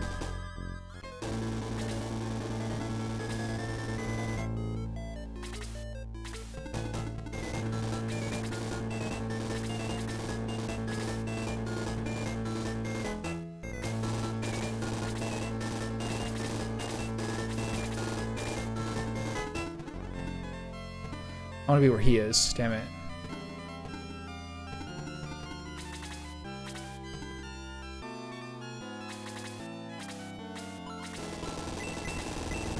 Okay, let's bathe in the healing efficiency here. 1, 2, 3, 1, 2, 3, 4, 5. There should be 5 meaningful heals.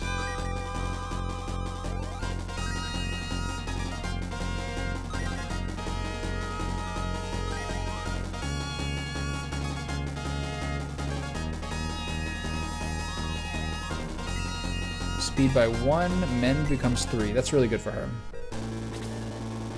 Okay, time to organize a second meaningful heal. While the rest of them go and beat this guy up. And hopefully don't get one shot by the doggies.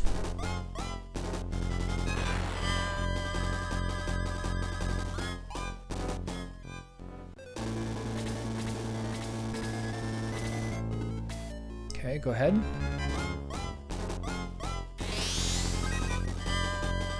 Who's more HP, Gong or Chip?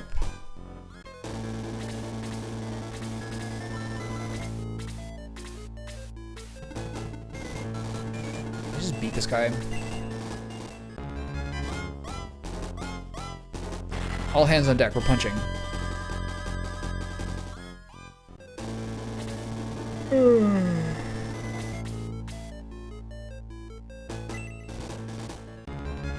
I wonder if the guys are gonna be. I wonder if the Hellhounds are gonna be weak to freeze or any spells at all.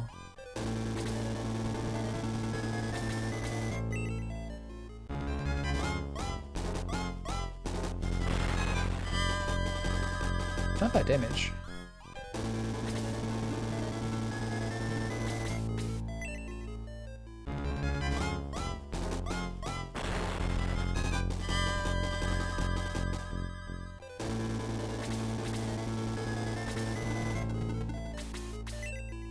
Oops.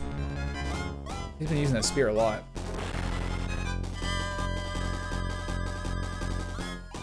This guy's probably gonna be able to get a chance to heal again.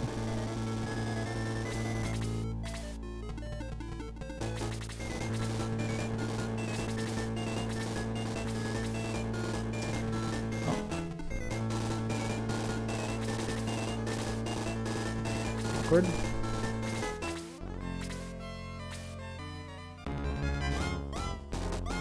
Oh, more XP for us.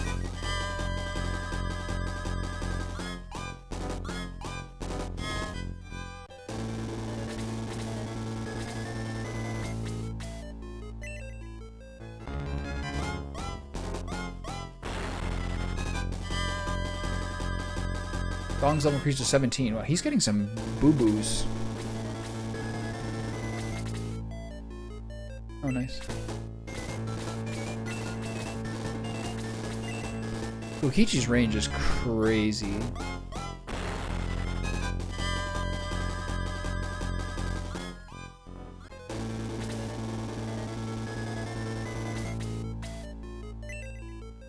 No point in doing this, but I guess you might get 1 XP, right?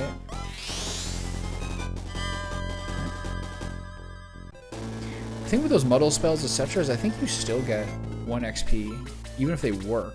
I don't actually know how they work. Should probably use the power lance there. There's no reason really not to. I want to double check Balbazak to see if there's any spells or anything.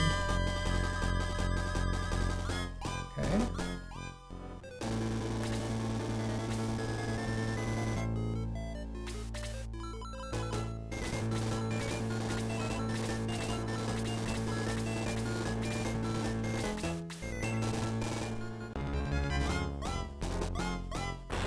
This is going to mess up the aura of the aura. But at least it's good to get this guy dead. Yeah, classic. Okay, we now recombobulate this.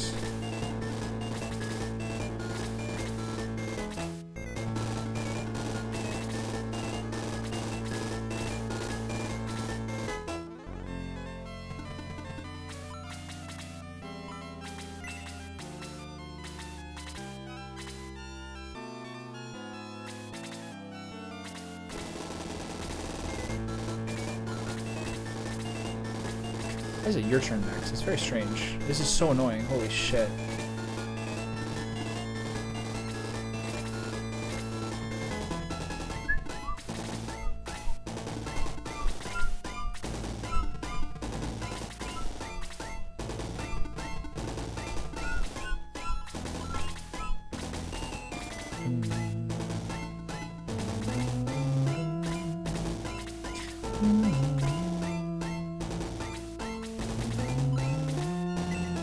I wonder how much this actually heals for. I wonder if this downgrades to the healing pouch now, or whether it's just like something that heals a lot more than this. Okay, I need Chris to get a turn before these guys do. So annoying.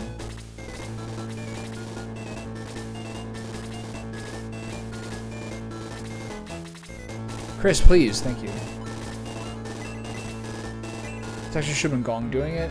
Especially because her heals are more effective at range, and I should save more mana. But what can you do? Amazing. So good.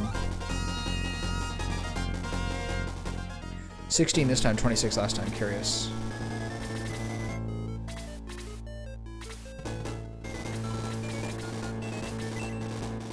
It should heal 20, right? Okay. Alright, so how many people we lose there? We lost Balbaroy and Ernest. 1, 2, 3, 4, 5, 6, 7, 8, 9, 10, 11. Wait, hold on. 1, 2, 3, 4, 5, 6, 7, 8, 9, 10. We're missing 2. Okay.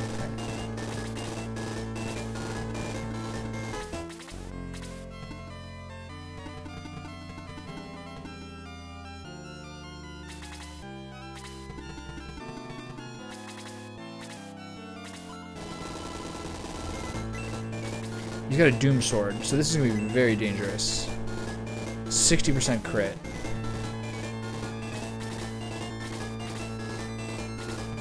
I think the Hellhounds are going to advance soon.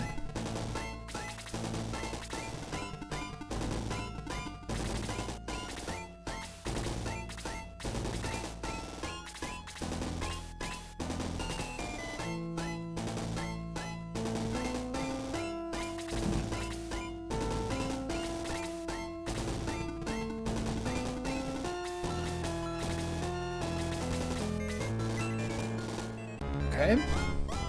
I suppose I probably should have gone all in.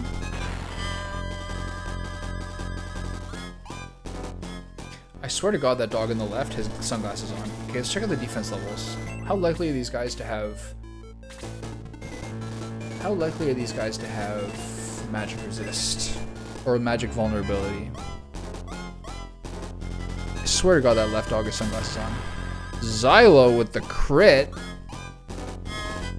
Ooh. Okay, so... let's find out how much this does.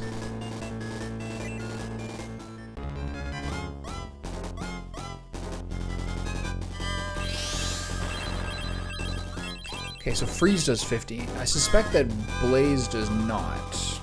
But I'm not sure how well they can really do that in this game. They should have the functionality because the game did previously. Okay, so we try not to be right in front of him. And hopefully Balbazar does not move.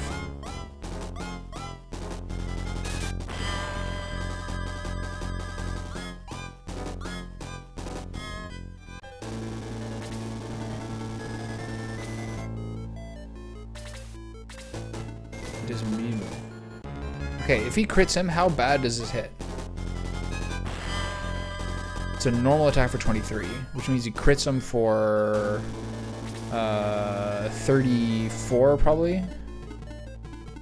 Not great. Okay, so we now proceed to, what spells do we have here? We try to get this guy down with freeze.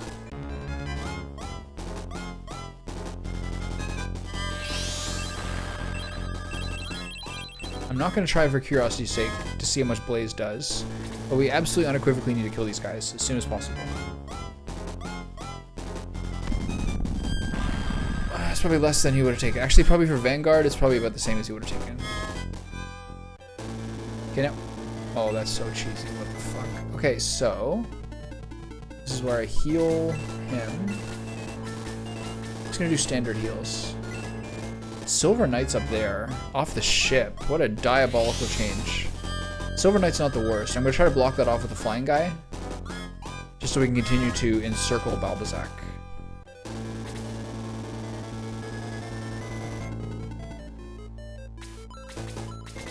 I think we need Power Lances here. We got to kind of go all in. Power Lance is kind of probably stupid because it means my guys are going to get like probably one shot. Domingo gets another turn, fortunately. But he has very weak spells for bosses. He's going to do 10 per turn. I mean, a lot of the melee guys are not doing very much either. Okay, now give this guy the big circle. I would rather put Vanguard there, if I can. But I want to make sure we get someone there before things get weird. Okay, let's just review. How much health? 234, right? 252. Alright, boys. Time to gangbang the next boss. 23. So he's actually squishy, which I guess is the trade-off for his 60 crit. Okay, so I'm going to use Spark every turn. It's a pity that it's not 2 range.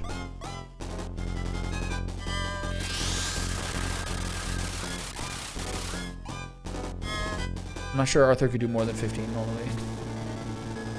Okay. The way to turn for her.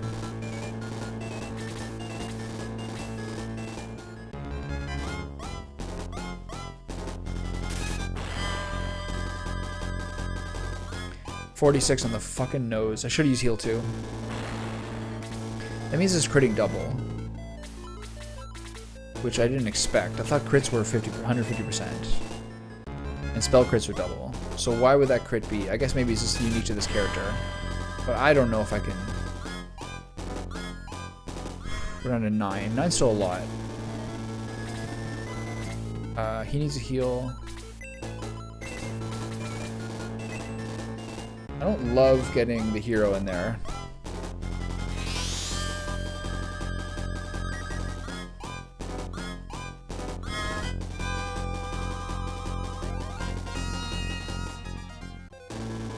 Especially with so many of the remaining guys being ranged. We have very, very few actual good fighters currently. I don't know if I can do this. It depends who he attacks, but I think with the amount of range characters I have and how many of my melee guys, historically over the past 2 battles, but specifically in this one, are dead. Thermus is leveled 17, attack by 1, defense by 1, maximum HP by 1. Defense and attack are nice. A little worried how this is going to go. Okay, so lay the freezes on this guy constantly. I'll probably use Tao's Blaze spell. 13. I don't know if I have the damage to kill this guy. Defense level by 2, speed by 1, maximum HP by 5. Okay, she can get freeze 3 though. This guy's gonna tag Vanguard from the back, which means Vanguard's gonna be 2-shottable. Okay, I don't know if I can do this. I don't know if I have enough melee guys.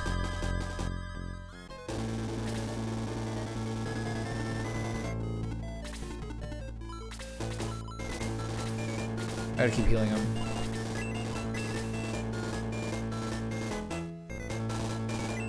And Kokichi's the 4th melee guy. And then Gong is the next guy to take over. I don't know, man. I think there's still like a lot of health this guy has left. I think he's probably still at least at 200. 224, holy shit, it's so bad.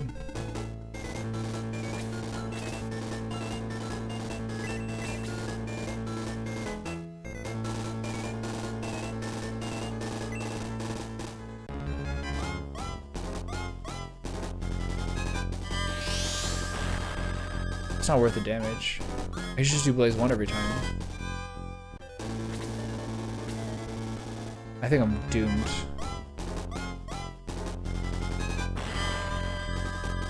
So, as long as I keep him full health, he survives these.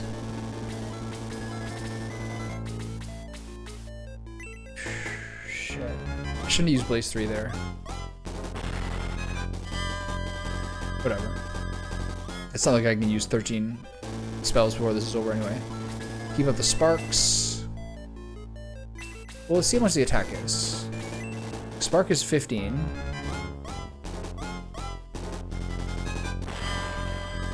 $13. Still better.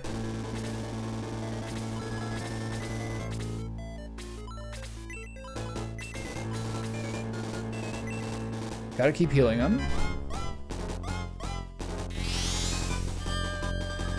If Vanguard could have a Guard Lance, and I knew that he'd keep getting attacked, I could minimize damage in a way that could be fairly effective.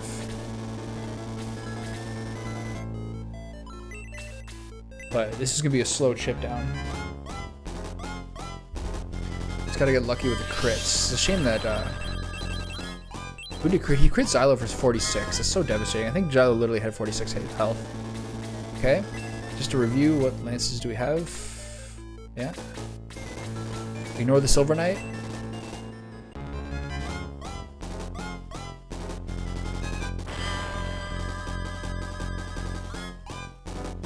I think I've got like a 50-50 chance at this.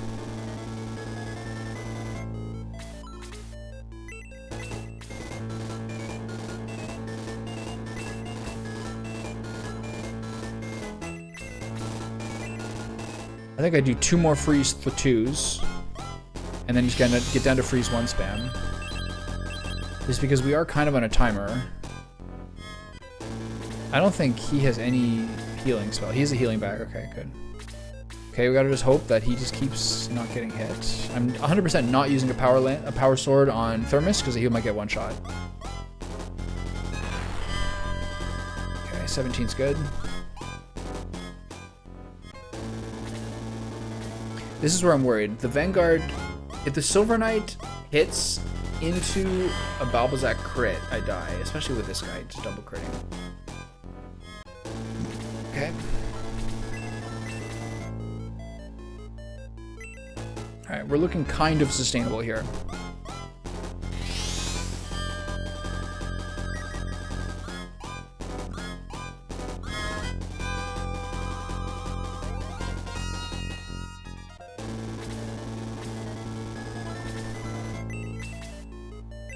Over 15 is greater than 13.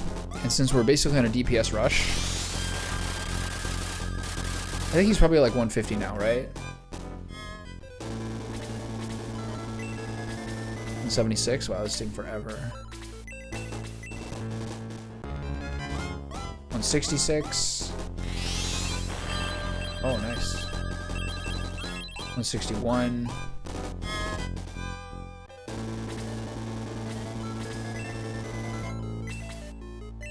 151.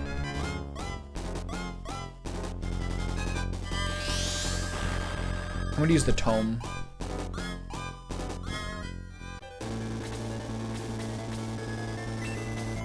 I mean, here's the risk.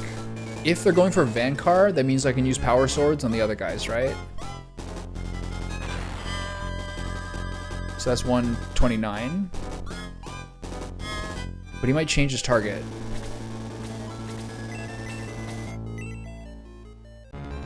$129, 116. I'm not going to change it on Thermos, but I will change it on Kokichi.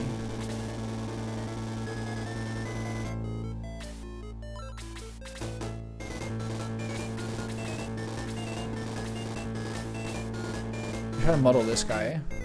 There's no chance I can muddle him, so I'm sure I can't muddle the boss. So if I can get a lower accuracy on this guy, that'd be useful. God, this spell sucks. Okay, now he goes for Kokichi, so I hope he doesn't one-tap him. Or else I made a grievous error. He did in fact one-tap him. That was fucked up.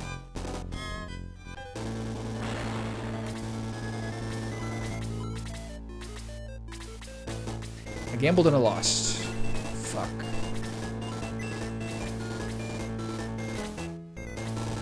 I cannot use the power sword. The same crit might happen to me. Okay, we got him below 100. And we still got some heals on Gong. God, that's so crazy.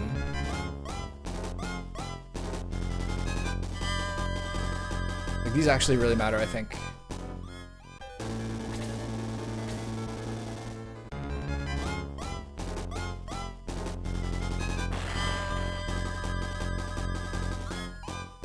So now if Elliot crits, he dies, so I have to heal him here.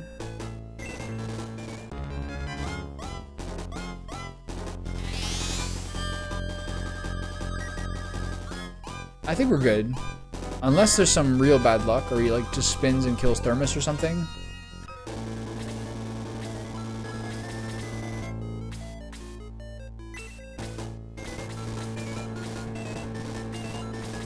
This says 13. 13 is better than 10.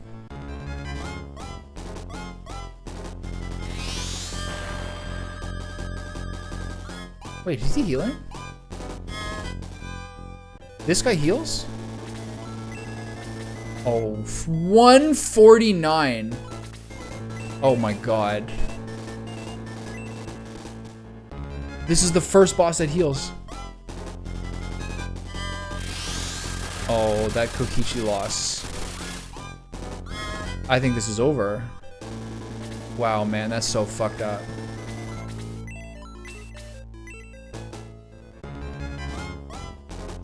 He healed 50.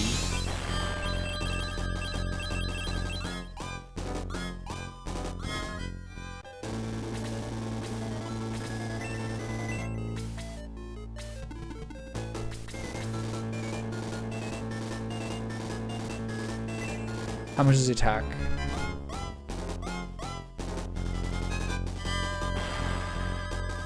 So it's better to attack?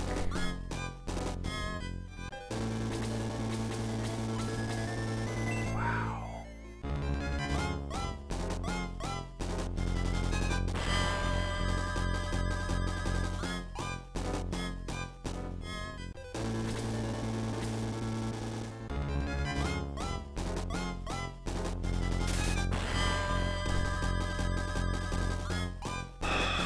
$42 on the fucking nose. That's how much health he had.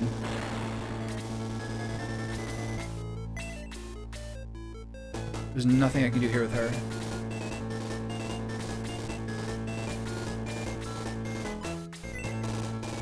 Oh my god. This is not gonna work, so I'm gonna try it,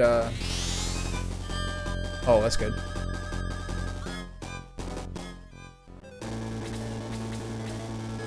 So how often does he heal?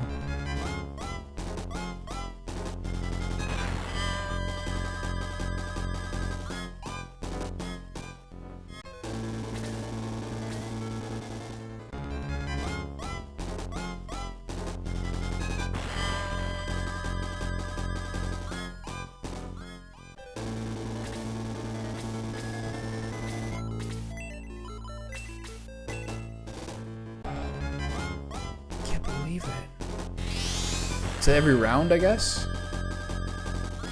So he's probably like 130 something now.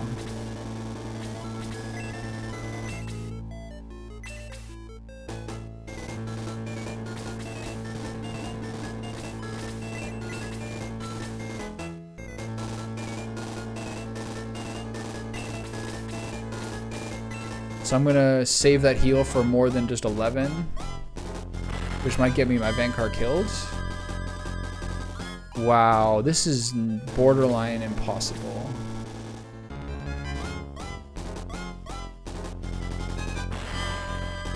Now you heal yourself instead.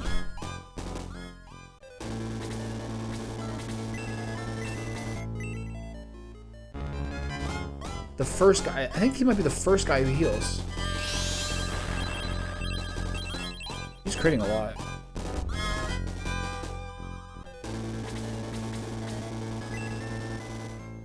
We're like barely chipping him down.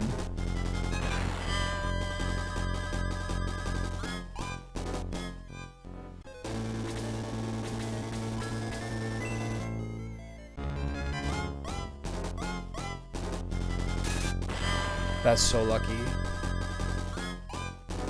At a certain point, we change over to power weapons. It sucks that I got a level with no XP there. Okay, keep this up. If I get a crit on this, this would be lovely.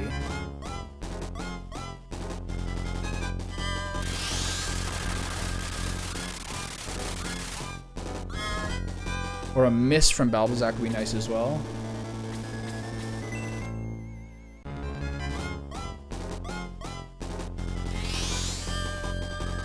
Okay, they both have Muddle.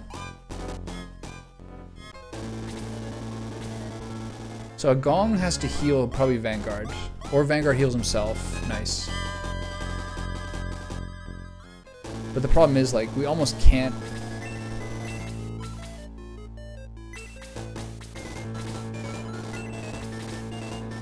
He is a heal.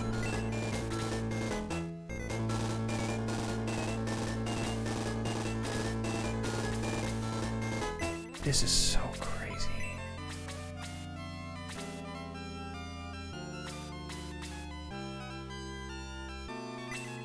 I can't decide to be safe or not. If I have two guys healing per turn, Chris is like literally useless at the point. If I have two guys healing per turn, like I don't even know if I can get the damage going. I think I have to wait and soon. I basically have to really start going all in here and just DPS race him. Please miss. Oh, okay. Okay, I think now I try to DPS race.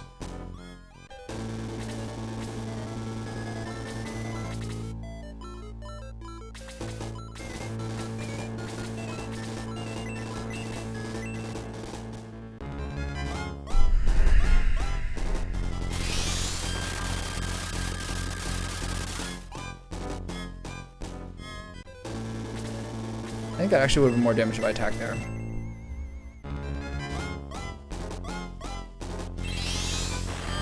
The problem with DPS racing is if I don't get him down,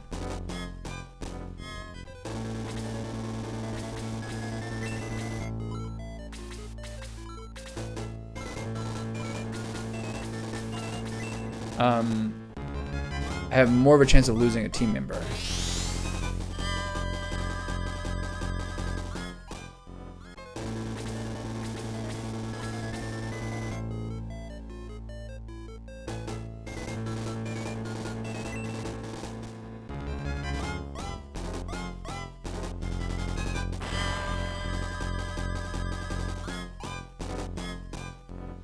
And I'm running out of mana, crucially. And now I didn't heal him, which means he might die to a Balbazak shot. I might have to turn to Power Lance, to Power Sword soon on Thermos. That means I lose, for sure. I'm so tense. I think he's going to heal soon, too.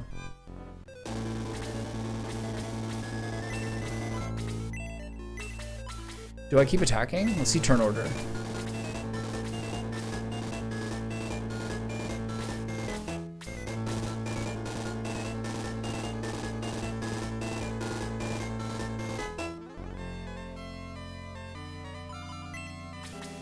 Okay, this is it.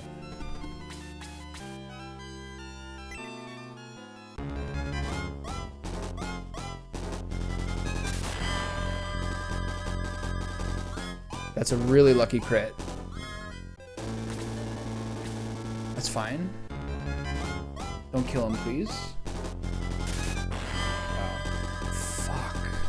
42 on the nose. That's twice now? Or actually, I think that's literally 3 times. He's crit them for the exact amount of health he has.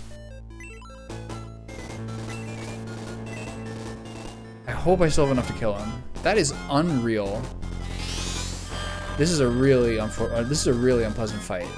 I don't know if I have enough to kill him. This is her last spell. So it's a good argument for how it's now or never. I can't believe he just killed Arthur for exactly his health. God damn it.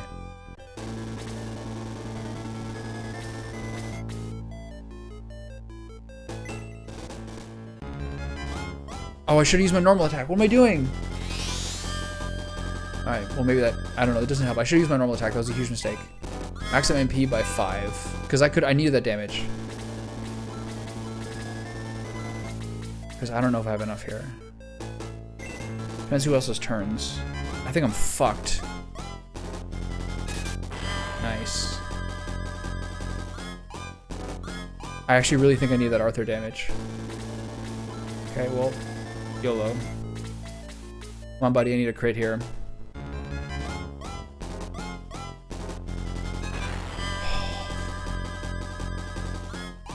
How fitting that it's exactly 100% the amount of damage I needed after he 100 to 0'd 3 of my party members. Defense by 1. Oh my god! Take the ship up, please spare my life. Please. No, fuck this guy. You don't want to kill me, do you? Please let me go. Thank you. Take the ship, go after Dark Soul. I can't believe that was so stressful. Oh, I was really close to losing that. Balbazak, you betrayed me. No, please, Dark Soul, leave me in peace. You disgust me, Balbazak. Leave you in peace? I will leave you in pieces. Forgive me. Too late, worm. Receive your punishment for failure. I am dying. Thomas, you must kill Dark Soul. Free and fast. Nah, holy shit. Take the ship as that fool said. You will not survive the voyage. That was so goddamn close. Thus did the Shining Force free Iran Batol and set sail for a land of legend. Holy cow. That was close. I was so close to losing that. That's the first boss fight that's hard by far. So I'm thinking... Do you want to record your exploits so far? Yes. Okay. I am frightened and stressed, and I'm glad that worked out. Okay, so... that's going to be... I think what I'll do... The first couple of people have started hitting 18, so what I'll do is I'll wait till the beginning of Chapter 6 and then promote everybody. And then I got a couple ideas of who I'm going to use in the party. Who's not quite going to make it. I think maybe Arthur is going to drop it. I'll figure out like if I can put a Tarasu instead of Chris. A couple of other small changes. Obviously, want to use Bleu and Adam, Musashi, Hanzo, some degree of at least a couple of those dudes because they're so cool. And then we'll see how this goes. So that'll be tomorrow.